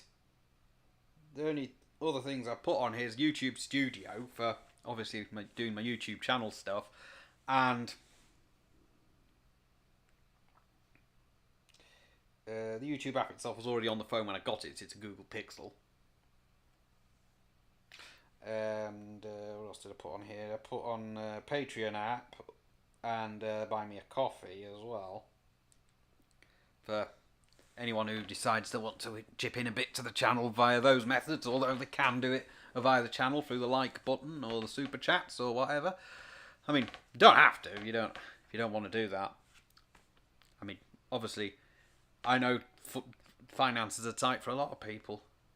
It's just about 10 times worse for me because obviously I've been out of work for the last 3 months. Yeah, it would have been 3 months this weekend just gone since the accident. And while obviously with me being cleared is a massive weight off my shoulders, the situation obviously still is that I'm not earning anything. So I've been signed off for. I'm signed off until January, I think, at some point in January. I can't remember what date, but I will be getting signed off again because I still don't think I can get back into work. I can do the YouTube channel because it helps me focus. Being in a workplace amongst people just is not ideal, and I mean, the Uber delivering job, which I was doing before the accident, that was more or less perfect because I was just sat in the car on my own half the time. I wasn't around tons of people, and I'd speak to the other drivers because I was on good terms with a couple of them, and yeah, I'd speak to them, and I'd sometimes speak to some of my former colleagues at Domino's as well. As you probably well know, if you're a regular to this channel, I worked for Domino's as well for a while, starting from when I was made redundant from working at the vehicle group in Colburn. I will mention that company's name. And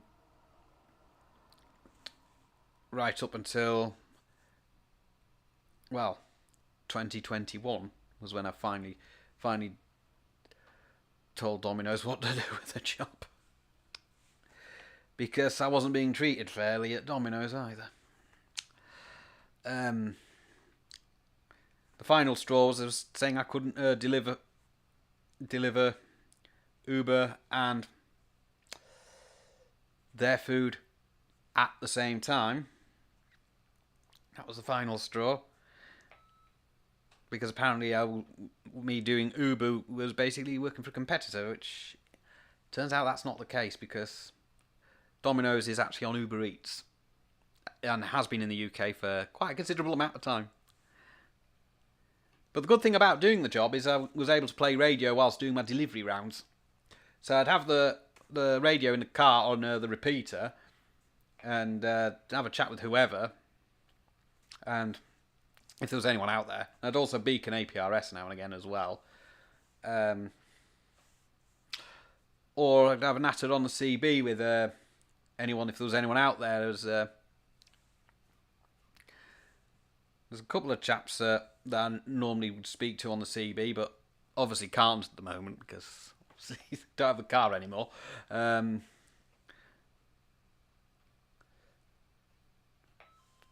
And I'm surprised he's not on tonight, Glenn, but maybe he's working, maybe he's busy, but that's okay.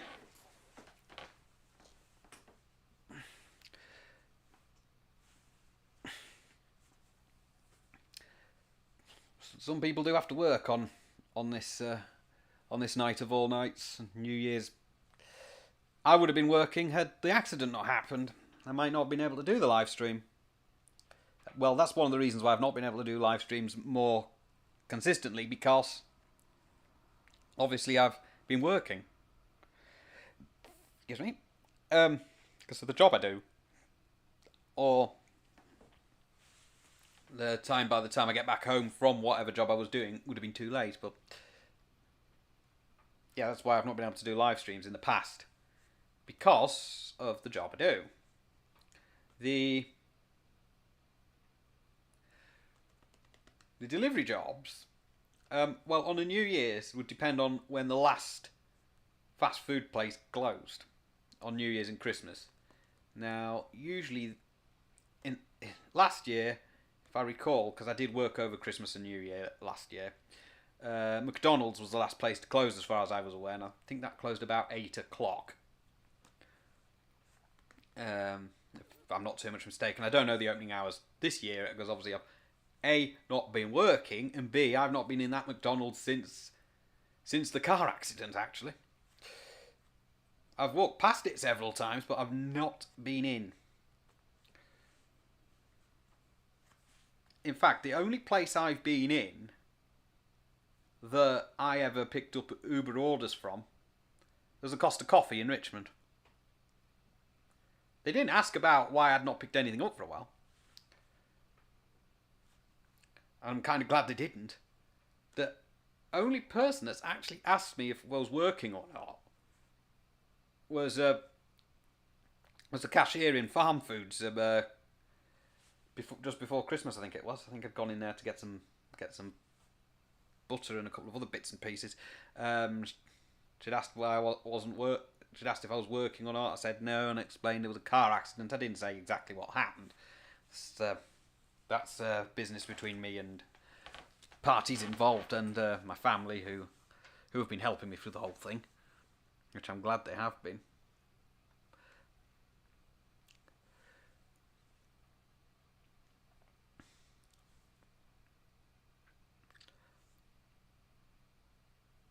Try not to be too repetitive, but to be honest, it's a bit difficult when you start running out of things to... There's a screw here. I've just spotted a screw on my arm the arm of the sofa. Looks like a computer screw. Did have my desktop computer here.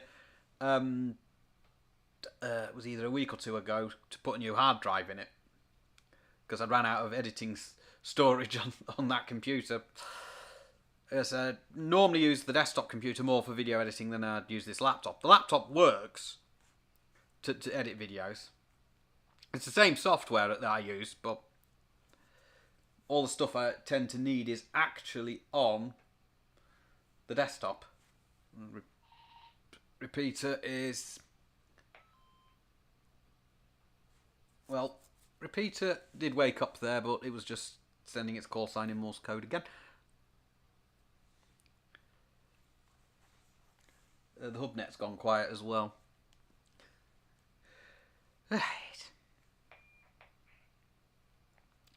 Right, so I will be right back, and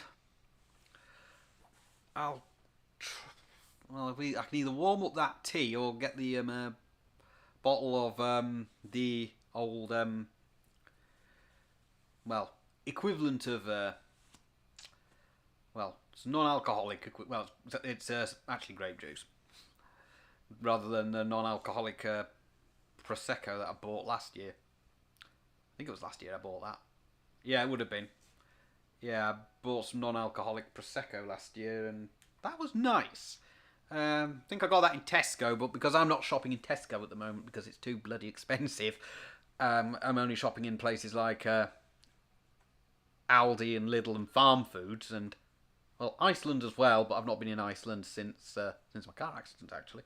And that was another place I picked up with Uber, but you know they do have some stuff in there that's usually quite nice. Their takeaway style pizzas are quite nice. I usually get them from there. The ones in Farmfoods are a bit too big for me. They're actually slightly larger than a large one from Domino's, actually. Only by half an inch, but you know. Right, so I shall be right back. I'm going to turn the microphone off whilst I'm not here, and I'll go do some tea making maybe, and go get the yeah, I can reheat the tea, and I'll get the sparkling grape juice for midnight, because that's coming up very shortly, and I want to be in here long before midnight. So I'll just turn the microphone off while I go and sort these things out.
Okay, I'm back. Yeah, I've just caught up with the last message there. Microwave. No, mine works fine. It's just misbehaves now and again. It does cook. It still works. So, thanks for the offer. Much appreciated.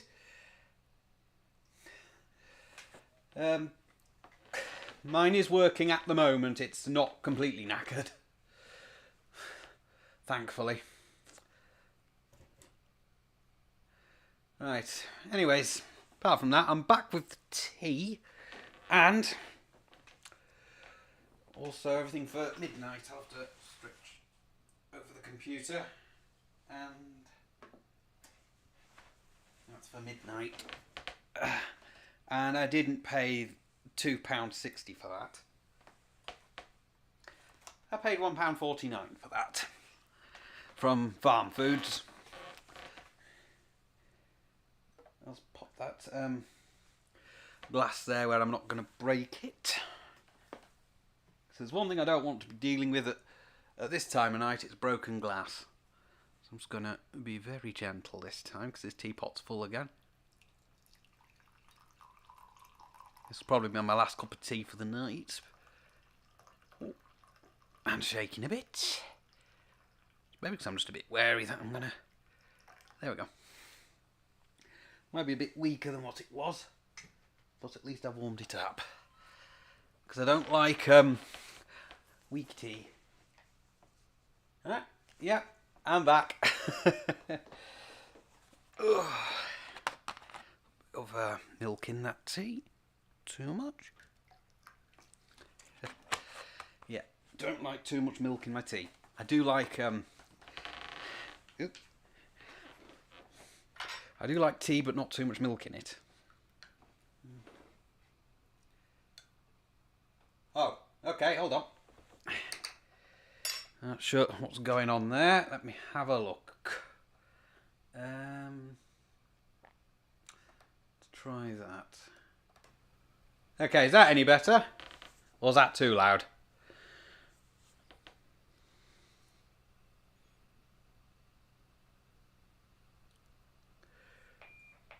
I'm hoping that's all right. It looks okay at my end on my screen.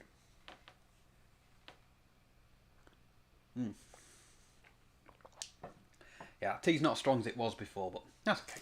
Fine by me. Ah, perfect. And that's also my last Jaffa cake. It was about 3 or 4 of these when I started. Might have been 3.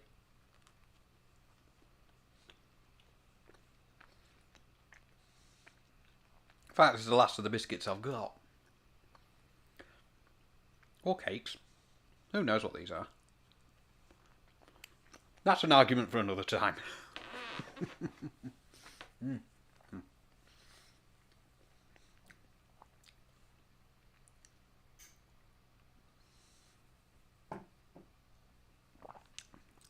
They were on a good offer. So I've been trying to make sure I get things that are on offer or reduced.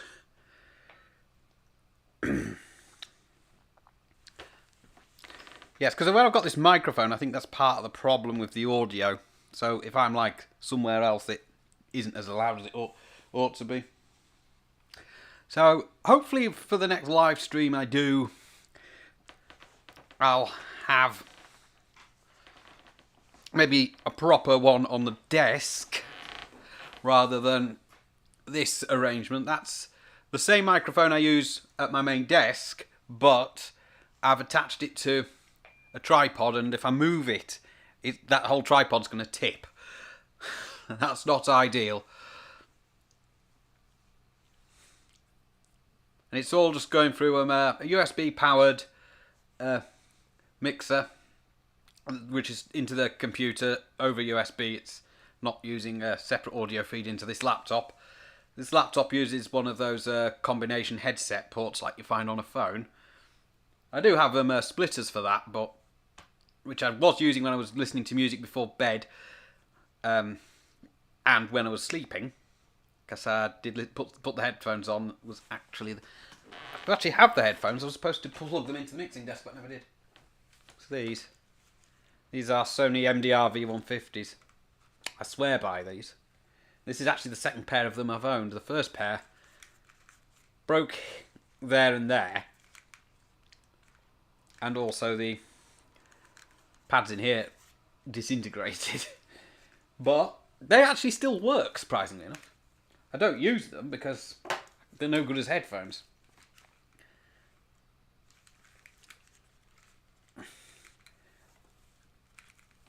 Because I chose to wear those in bed when I was sleeping rather than earbuds, in case I accidentally pushed the earbud so far into my ear that it would be quite uncomfortable the next morning.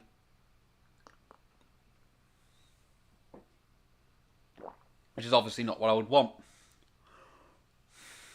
Because then I'd have to go to the doctors and get something about that. Right.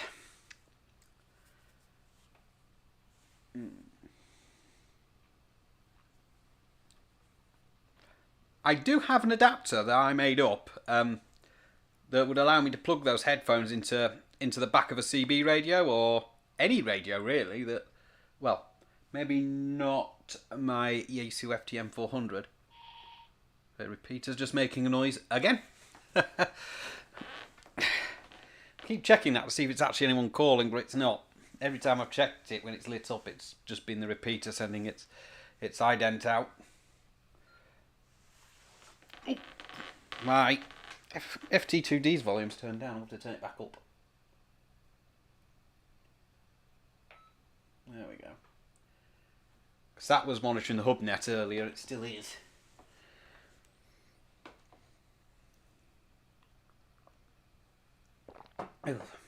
Yeah, this tea is definitely weaker than what it was earlier.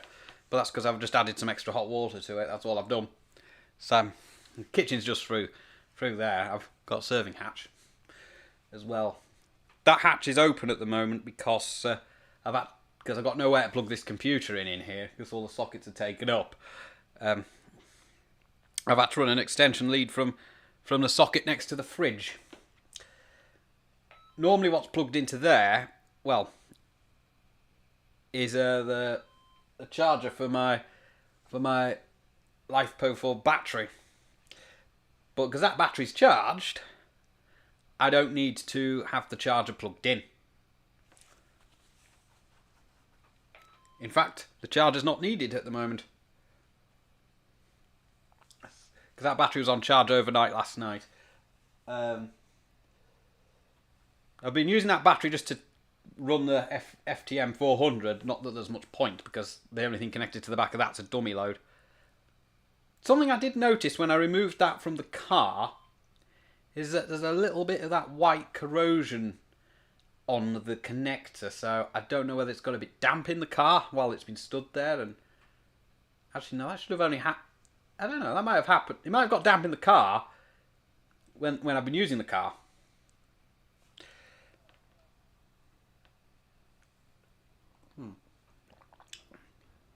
But it won't take me much to clean that up. Probably maybe just a fiberglass brush or something. I'm not sure if I've got one of them. I might not have.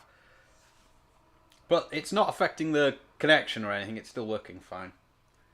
Although it's a bit of an odd connection to put onto a VHF UHF radio, an SO239. I'm pretty sure the American version of that radio has an N-type connector on it. It would make more sense.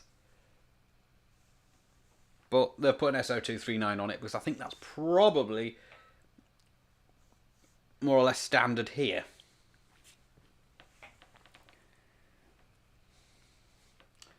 But an N connector would make far more sense, I would think. Oops.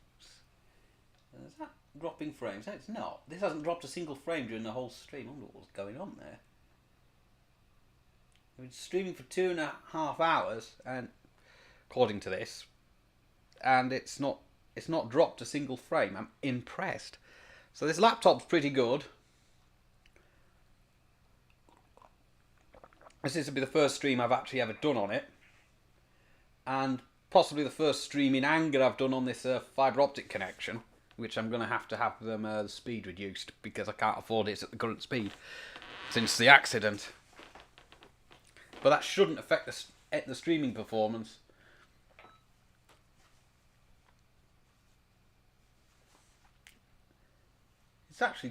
It's doing quite well. The CPU in the laptop's only 25%, and that's good. I mean, in previous attempts I've done this with other computers, it's usually been a lot higher. So this has been more or less the first time it's been more or less spot on, and it's not missed a beat once. I mean, the only issue I've had really is the audio, I think, is gating itself slightly. It seems to have dropped again. It's probably just where I'm sat, I don't know. It also depends on which way around I've got that microphone facing. Because I have found that if the element inside that microphone is facing like across that way and I'm talking to it from the side, it's not going to be as loud. It's not completely directional, but it's just something I've got to remember. It's only a cheapy microphone, a cheapy Chinese studio microphone. It's not a professional one, because I can't afford professional grade equipment at all. I probably won't be able to for quite some time. I do run this channel on quite a tight budget.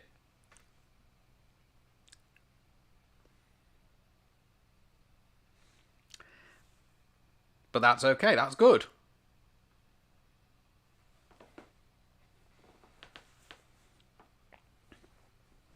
And the fact I've got this live stream out with the equipment I've got is actually impressive as well. Found a label down the side of the sofa cushion there.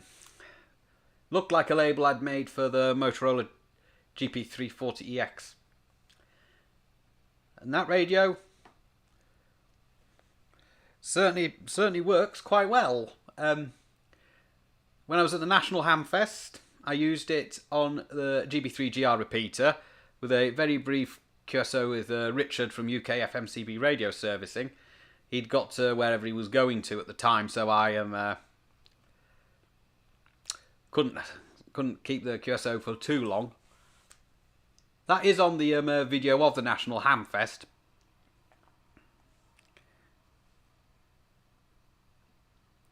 But I might stick that one out as a video in its own right. Because obviously I've still got the footage. I haven't obviously got rid of the footage yet.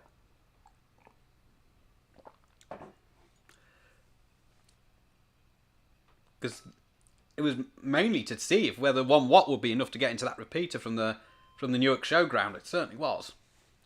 I was certainly impressed on the day.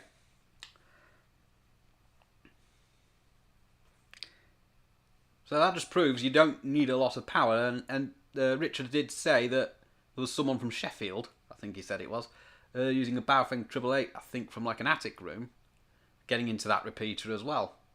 And they're only about a watt or two. Maybe not even that. Well, a lot of them are usually converted into all-star nodes. Or other certain types of analog FM hotspots. So I was thinking of doing that myself, which is why I'm trying to get many of them in as I can. But I need the other parts as well, and obviously don't have those other parts right now. Unless that USB sound dongle I've got is the right sort of USB sound dongle. I don't think it is, though. And to be honest, I need to keep hold of that. So that's obviously going to be when money isn't a problem. At the moment it obviously is, but that's fine. We overcome these things. Don't let these things try us. I mean, somebody keying up on the Hubnet, but not talking. Okay, you get that a lot with the Hubnet, I've found.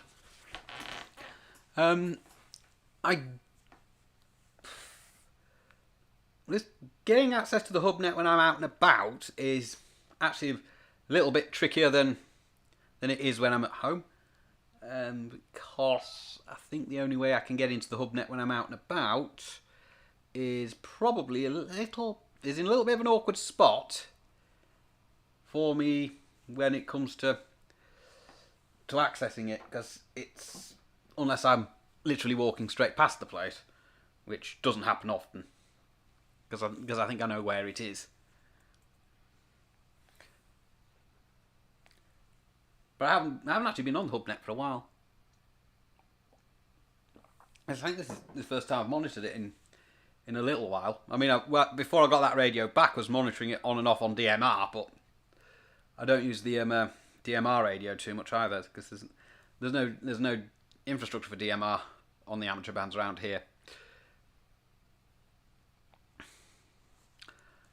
It would be nice if there was, but, and also System Fusion as well, a bit more infrastructure for that. I can't really comment much on D-Star because I don't use it. I don't have the equipment for that. I've never. So that's a digital mode. Digital voice mode I've not tried. The M17. Now I could try that, but it requires modification of a radio in order to do that, which I do have the radio which would be right for the job, but I don't want to modify that one. I want to keep that radio intact. So I'm going to not bother too much with M17. I'm not sure if that hotspot I've got would transmit it. It might do, but it might not do. I'd have to find out if it is actually transmitting it, and I'd only be able to receive it on an SDR. But that's something to test another time, because obviously I don't have.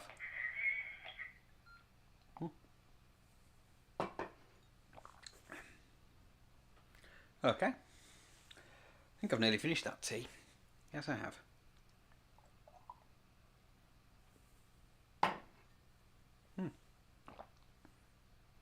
So into the last half an hour of 2024.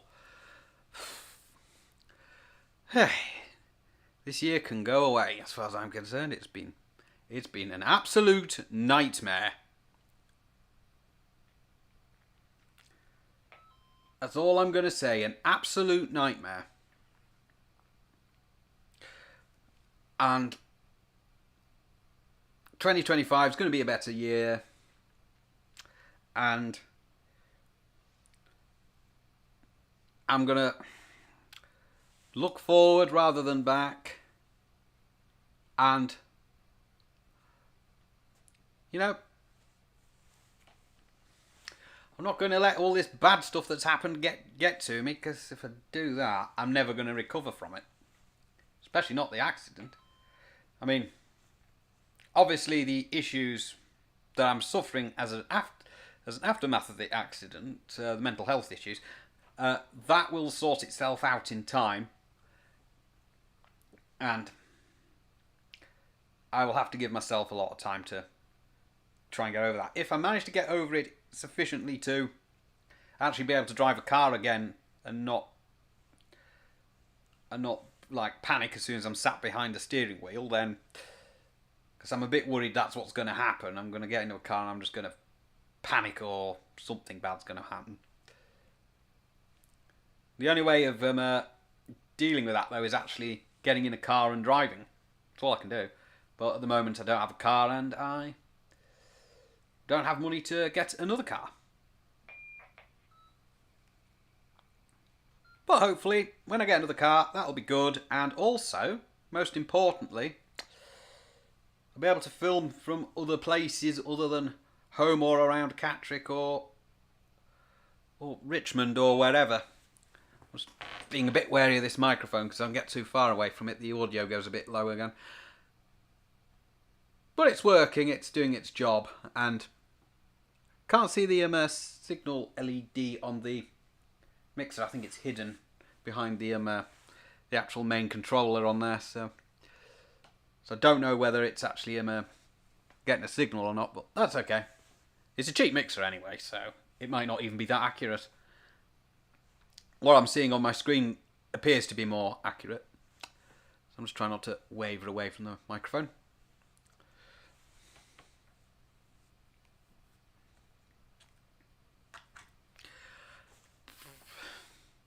So 2025, it'll be a better year.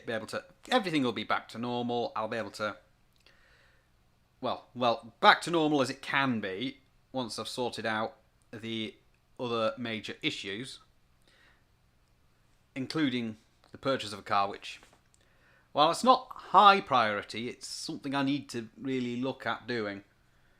I mean, I don't want to be in a situation where I've not got a car for a long period of time, but to be honest, between the time I passed my driving test and the time I passed my first... start again. Passed my driving test and then bought my first car. I only paid about 600 quid for that one. And it was 2009 I'd passed my test, and 2000 it was actually around about this time in 2014 that I bought that car, I think. Or it might have been anyway, I can't remember. It was quite late on in the year. I know it was December. Because every year ever since, because I kept the same motor insurance policy, I just changed the car that it related to. It was renewed around this time. That's GB3IR sending its call sign in CW again. Lights up, and I keep checking to see if it's anyone calling out, but it's not. I'm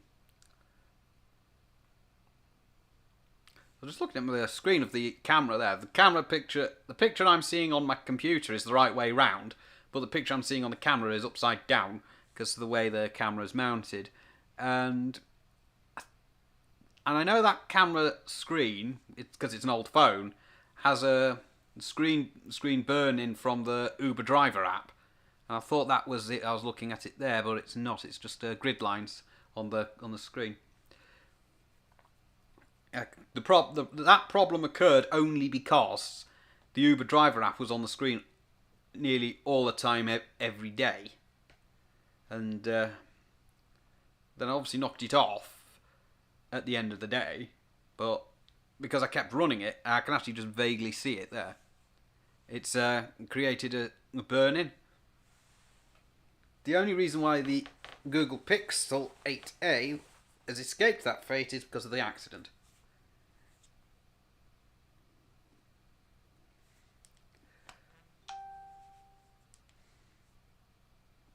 Just got a notification on my phone. It's just telling me that my sister commented on one of her own Facebook posts. I really should have put that on silent for this, but that's okay. It doesn't matter. I don't need it on silent. What have I just done there? I haven't broke my phone, have I? No, I haven't.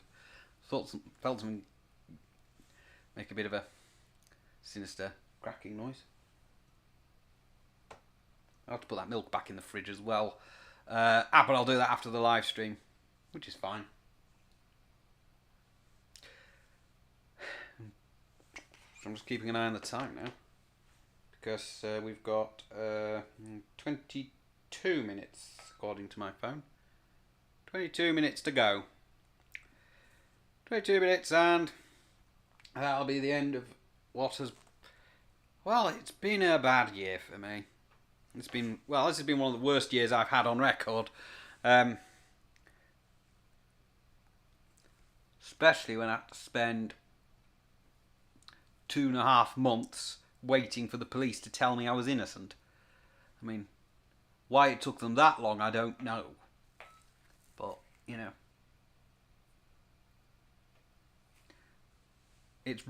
It's not ruined my life, we shall say.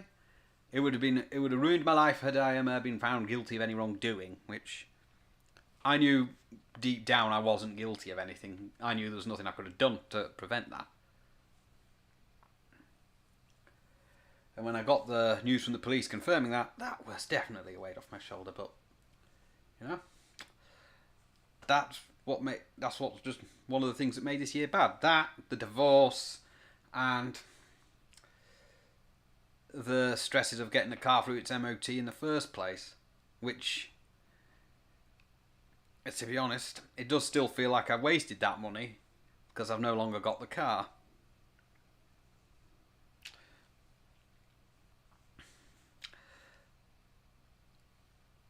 It's... Looking back, I mean, it started off nice. I mean, I went to Florida and everything in February. That was nice. I got to experience different things out there. Like, I went to Disney. I think it was Magic Kingdom we went. Me and my friend from Scarborough. Because she's really obsessed with Disney. And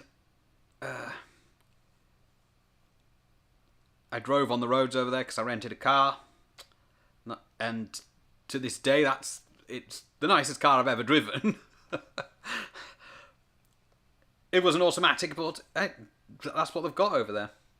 And driving on American roads, well, all I can say is that not a pothole to be found, bar in one place, which was just around the corner from where I was staying at, actually, for the most part. Yeah. So that was the only good bit I can think of 2024, going to Florida and doing all these things, like going to Disney, going to the Kennedy Space Center, and I was going to take my A52D because I'd widebanded it to use it out there, but that never happened because other things had to go in the bag. When I get back to America one day, because I want to go back to Florida. I mean, I like it there. I mean, that's going to be a bit awkward because in case I run into my ex-wife, but you know, it's I think they do amateur radio much better over there than we do it over here. Because they've got things like ham radio outlet. That's supposed to be like a big chain of ham radio supply shops across the United States. I wanted to go into the one near Orlando. Never happened, but hey, might happen in the future. Next time I'm out in America. And I won't be going to America in 2025. That's a definite. I wanted to go to Orlando Hamcation particularly, and I would have done that in 2024 had I been in Florida 2 weeks earlier. I just spoke to the guys from Orlando Hamcation at the National Hamfest because they'd come across. I got a lanyard off them as well. You would have seen me wearing it in the National Hamfest video. I actually put my keys on it.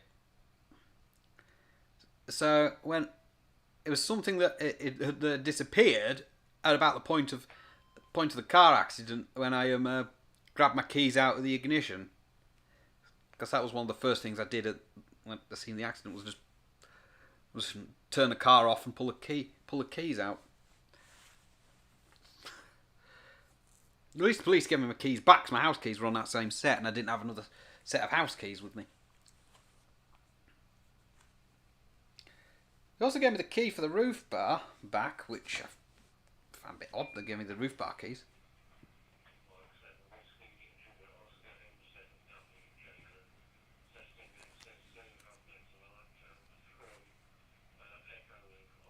I think there's somebody on the Hubnet. I didn't quite catch the call sign.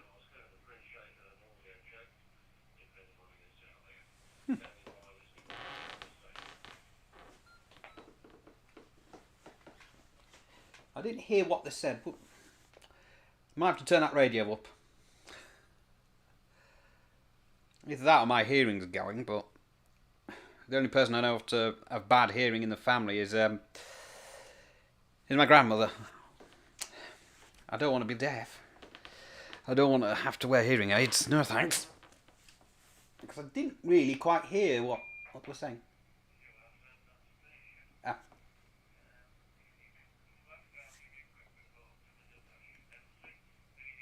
I think that's actually quite low volume, actually. I'll leave it turned down for now, because I don't need it up.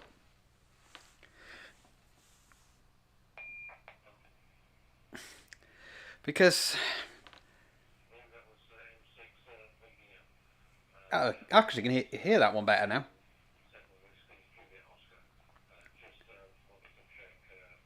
Alright, yeah, want an audio check. I could have said it was fine. But if I'd heard it in the first place, then I would have picked up the microphone. Because I might have... I'm not sure whether my hearing's going bad or not. I mean, sometimes some people ask me to...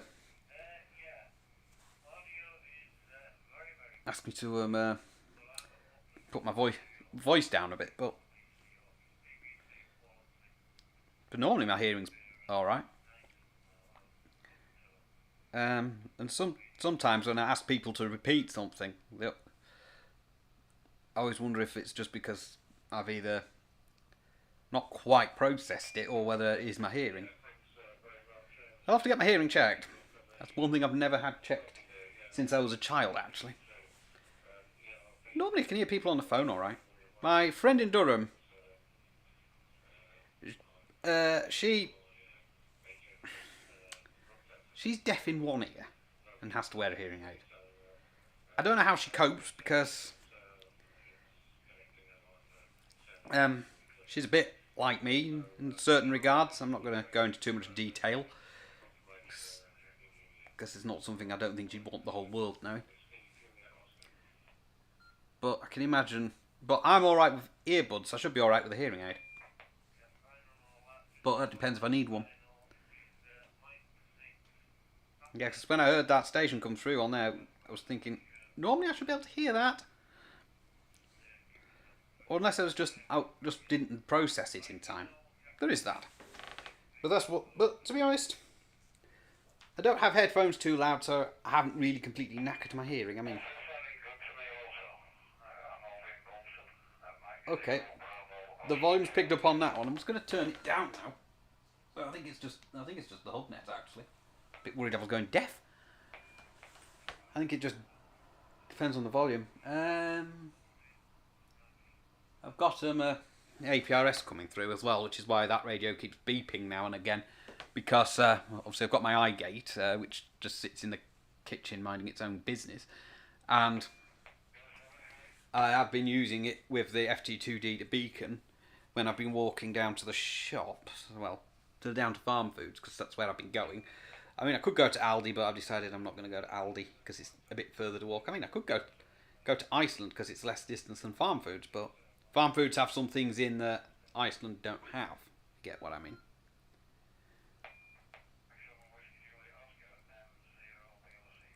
Although having said that, Iceland also has things in that Farmfoods don't have in.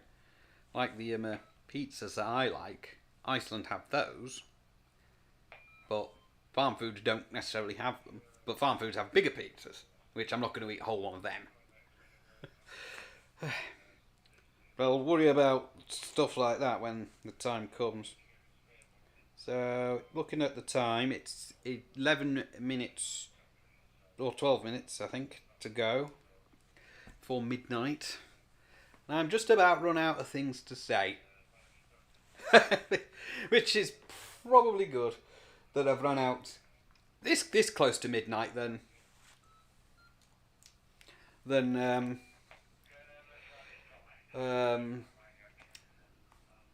about maybe an hour ago.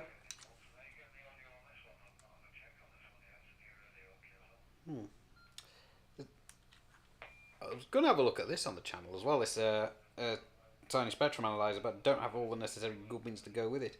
I mean, I did a kind of an unboxing of this at the travel lodge to wherever it was I was staying, Grantham. It was Grantham Services. When I did the part of the National Handfest video there, unboxed this. I don't remember switching it on at the time until after I turned the video off.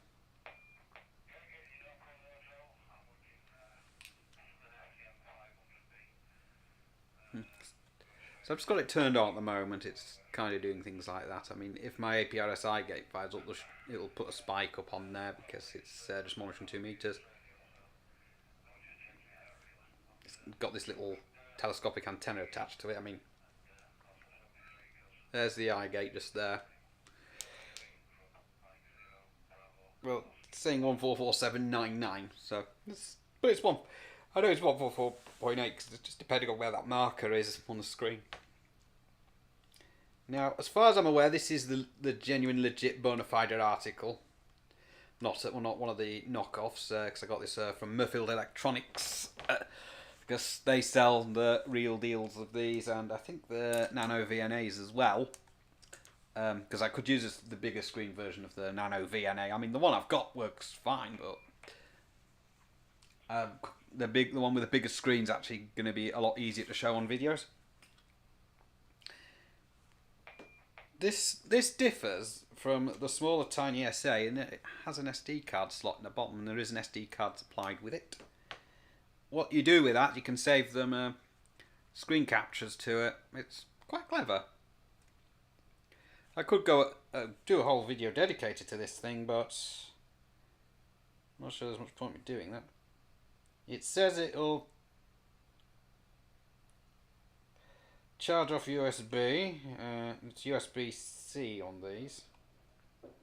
This has got a little audio jack as well. Oh, someone's a bit premature with the fireworks. I'm just hearing fireworks. I don't think you guys can hear that, but I can. That's premature. 10 minutes. Still 10 minutes to go. Well, they were letting them off earlier as well, so that's one of the things I don't like, is people buying fireworks and then just letting them off. And that's why I don't think supermarkets would sell them. But hey, I'm not here to cancel anybody. That's just what I think.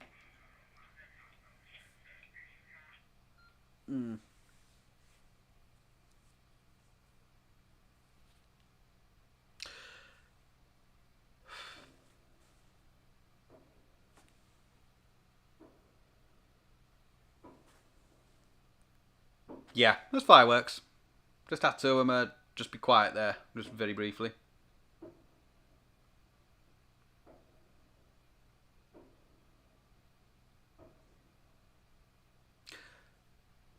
Yeah, the fireworks.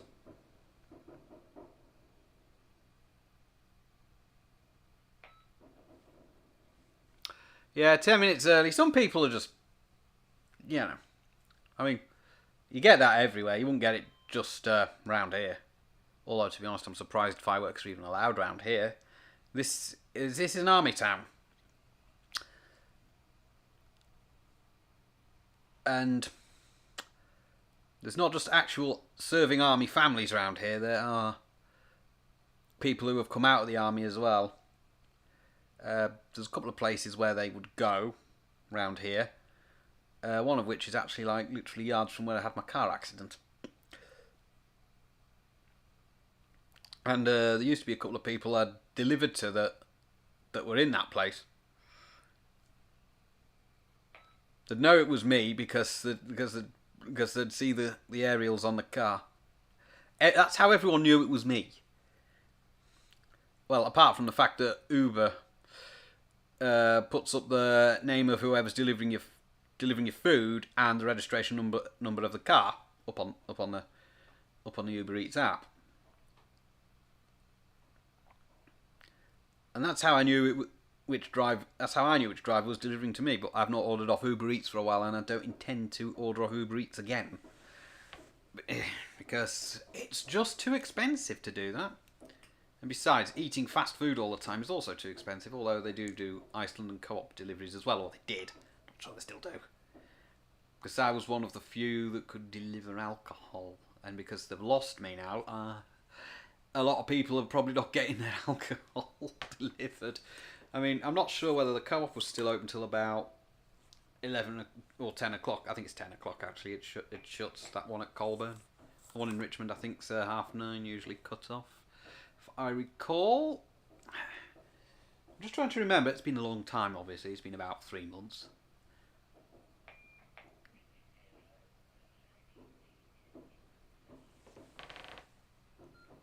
Let's knock that up a bit.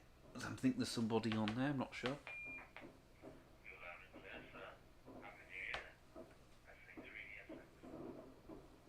Yeah, there's definitely somebody letting fireworks off out there.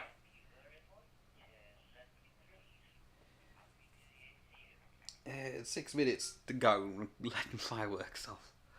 Oh well. Well, you can't control what people do. But round here, really, I think fireworks are probably a bad idea because veterans with post-traumatic stress disorder. Gotta think about that, because PTSD is not nice. No, it is not. And it's one of the reasons why I'm trying to get therapy before I end up with that myself from my car accident. Dinged? Why is that dinging?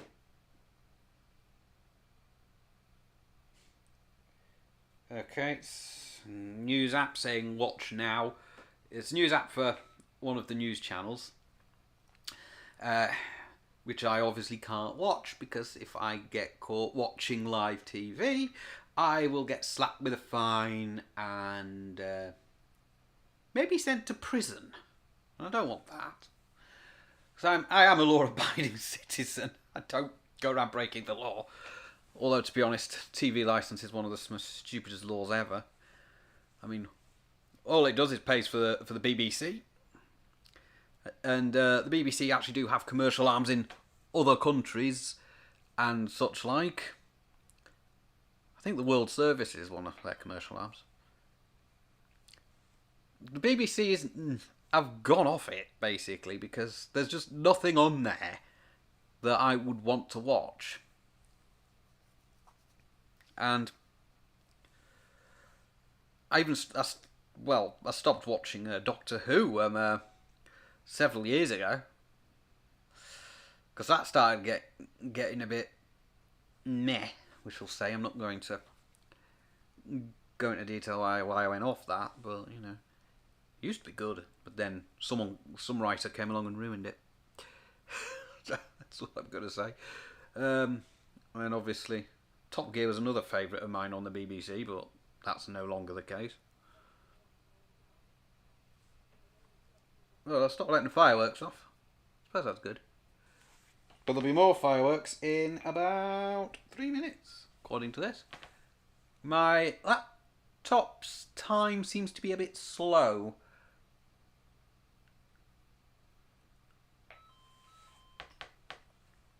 And yeah, don't know why that's slow, because there is a mechanism within the operating system to update the clock to make sure it's on time all the time. Ooh, you know what? My back's starting to fall asleep there. Yeah, so 23:57.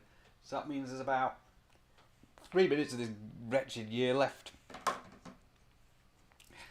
And once I've ended the live stream, I'll probably be going straight to bed. I don't know how long it'll take me to go to sleep because I've been drinking a hell of a lot of tea tonight.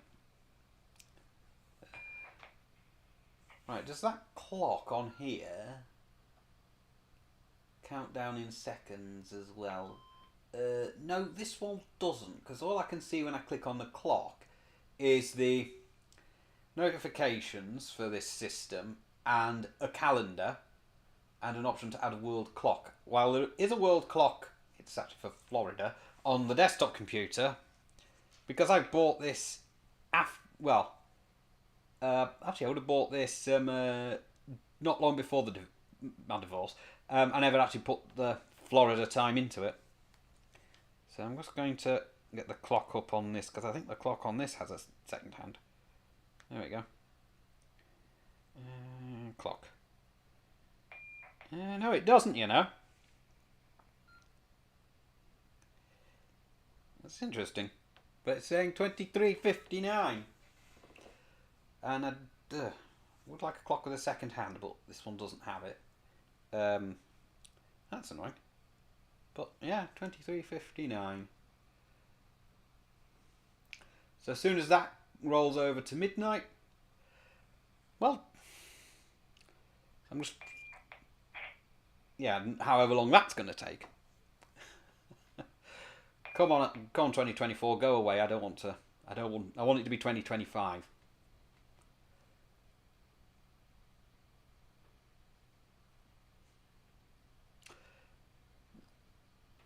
This is taking its time. This is also reflecting as well. It's interesting. This must be the... There we go. Happy New Year.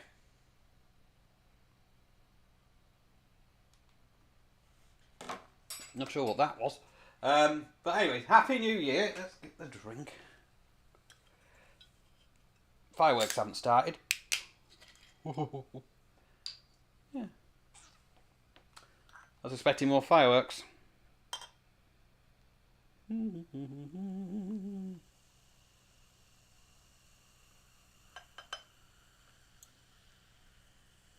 Yeah. Can I put this on the table without losing it? Yes, I can. It's right in front of the camera, but there's the fireworks. Cheers.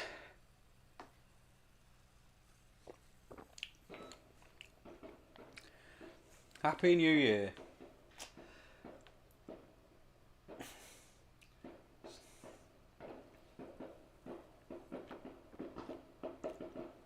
And yeah, there go the fireworks.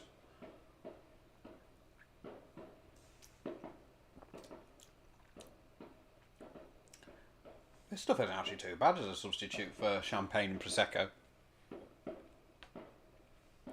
It was my go-to for a number of years until I spotted that non-alcoholic Prosecco last year. I've still got the bottle for that somewhere. I think I kept the bottle for something. Yeah, I think I washed the bottle out and kept it for something. Because otherwise it would have gone into the glass recycling.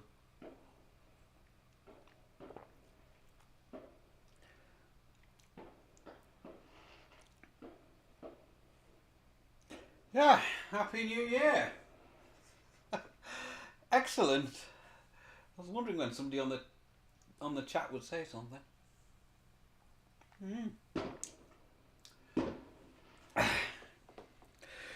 Right, so that's it, 2025.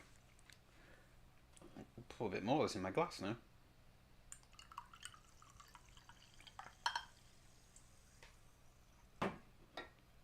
That's probably going to get finished off over the next couple of days because all that is just fizzy grape juice. That's all it is. It's not alcoholic or anything. It's fizzy grape juice. And yeah, it might say that on the top. That sticker was on it when I bought it, but it was only charged £1.49 at Farmfoods for that. There's a fair bit of it on the shelves as well. This isn't as sweet as it used to be. I wonder if they reduced the sugar. Can't tell. But it's good.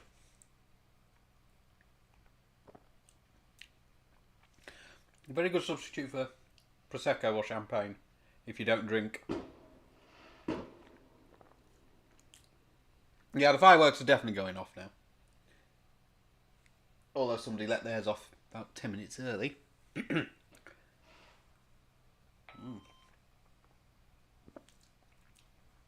So here's to 2025. My life's going to get much better. And hopefully going to get more stuff on this channel. It's going to be a bit of a fiddle until I can get a car. But we'll see what we can do. I mean, because with me not having a car, there's no guarantee I'm going to get to Blackpool this year. Because I can say this year now. Because it's now 2025. There's also no guarantee I'd get to the Hamfest either. And another one. Happy New Year to you too, my friend.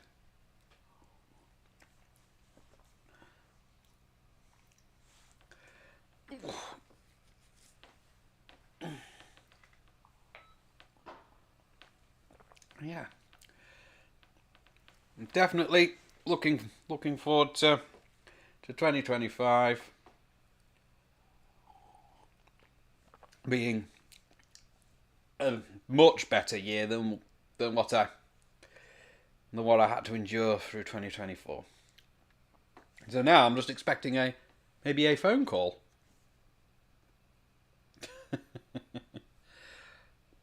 That's assuming she hasn't gone to bed, and I'm referring to my friend in Scarborough. She might have tried ringing my other number though, and that phone's not in here. And I can't hear it ringing. Because, and it's on Do Not Disturb.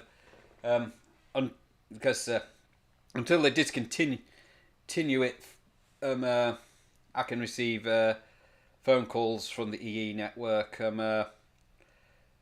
through that. I'm not going to say its names, it'll wake it up. Begins with A. It's that one.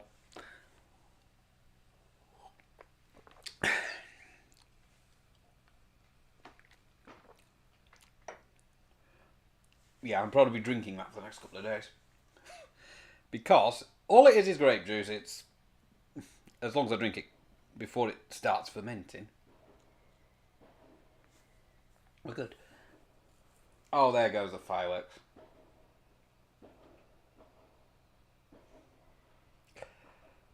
Right. Gonna leave this running a bit longer. And then I'm going to get myself ready for bed.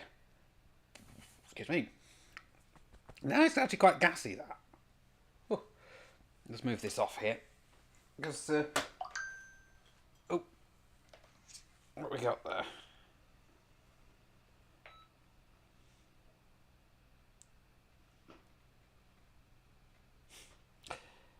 Britain welcomes in 2025 installers weather chaos fails to dampen celebrations. Okay. If that's what you say, news programme outlet.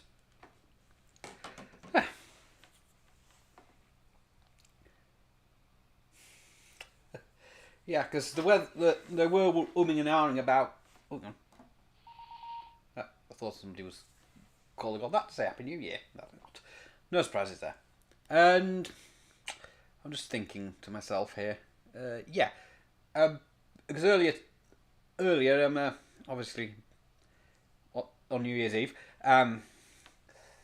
I did hear that Hubnet had been cancelled up in Edinburgh. And there was some umming and ahhing going on about whether the fireworks down in London would have been cancelled as well. But I believe they have actually gone ahead as planned. Because that's something else I've always wanted to do, is actually go down to London and actually bring in the New Year down there. But to be honest, the expense of getting down there, staying somewhere, and various other factors, yeah, it's not really something I'm going to do anytime soon. Oh, excuse me. Yeah. Okay, so the new year has arrived. 2025, I'm hoping for bigger and better things on this channel. I'm also hoping to get to 2,000 subscribers. I'm currently at 1,596, I think it is, at the time of this live stream going out. I can actually check that from here. I can check that from my phone. That's why I have a phone. 1,597.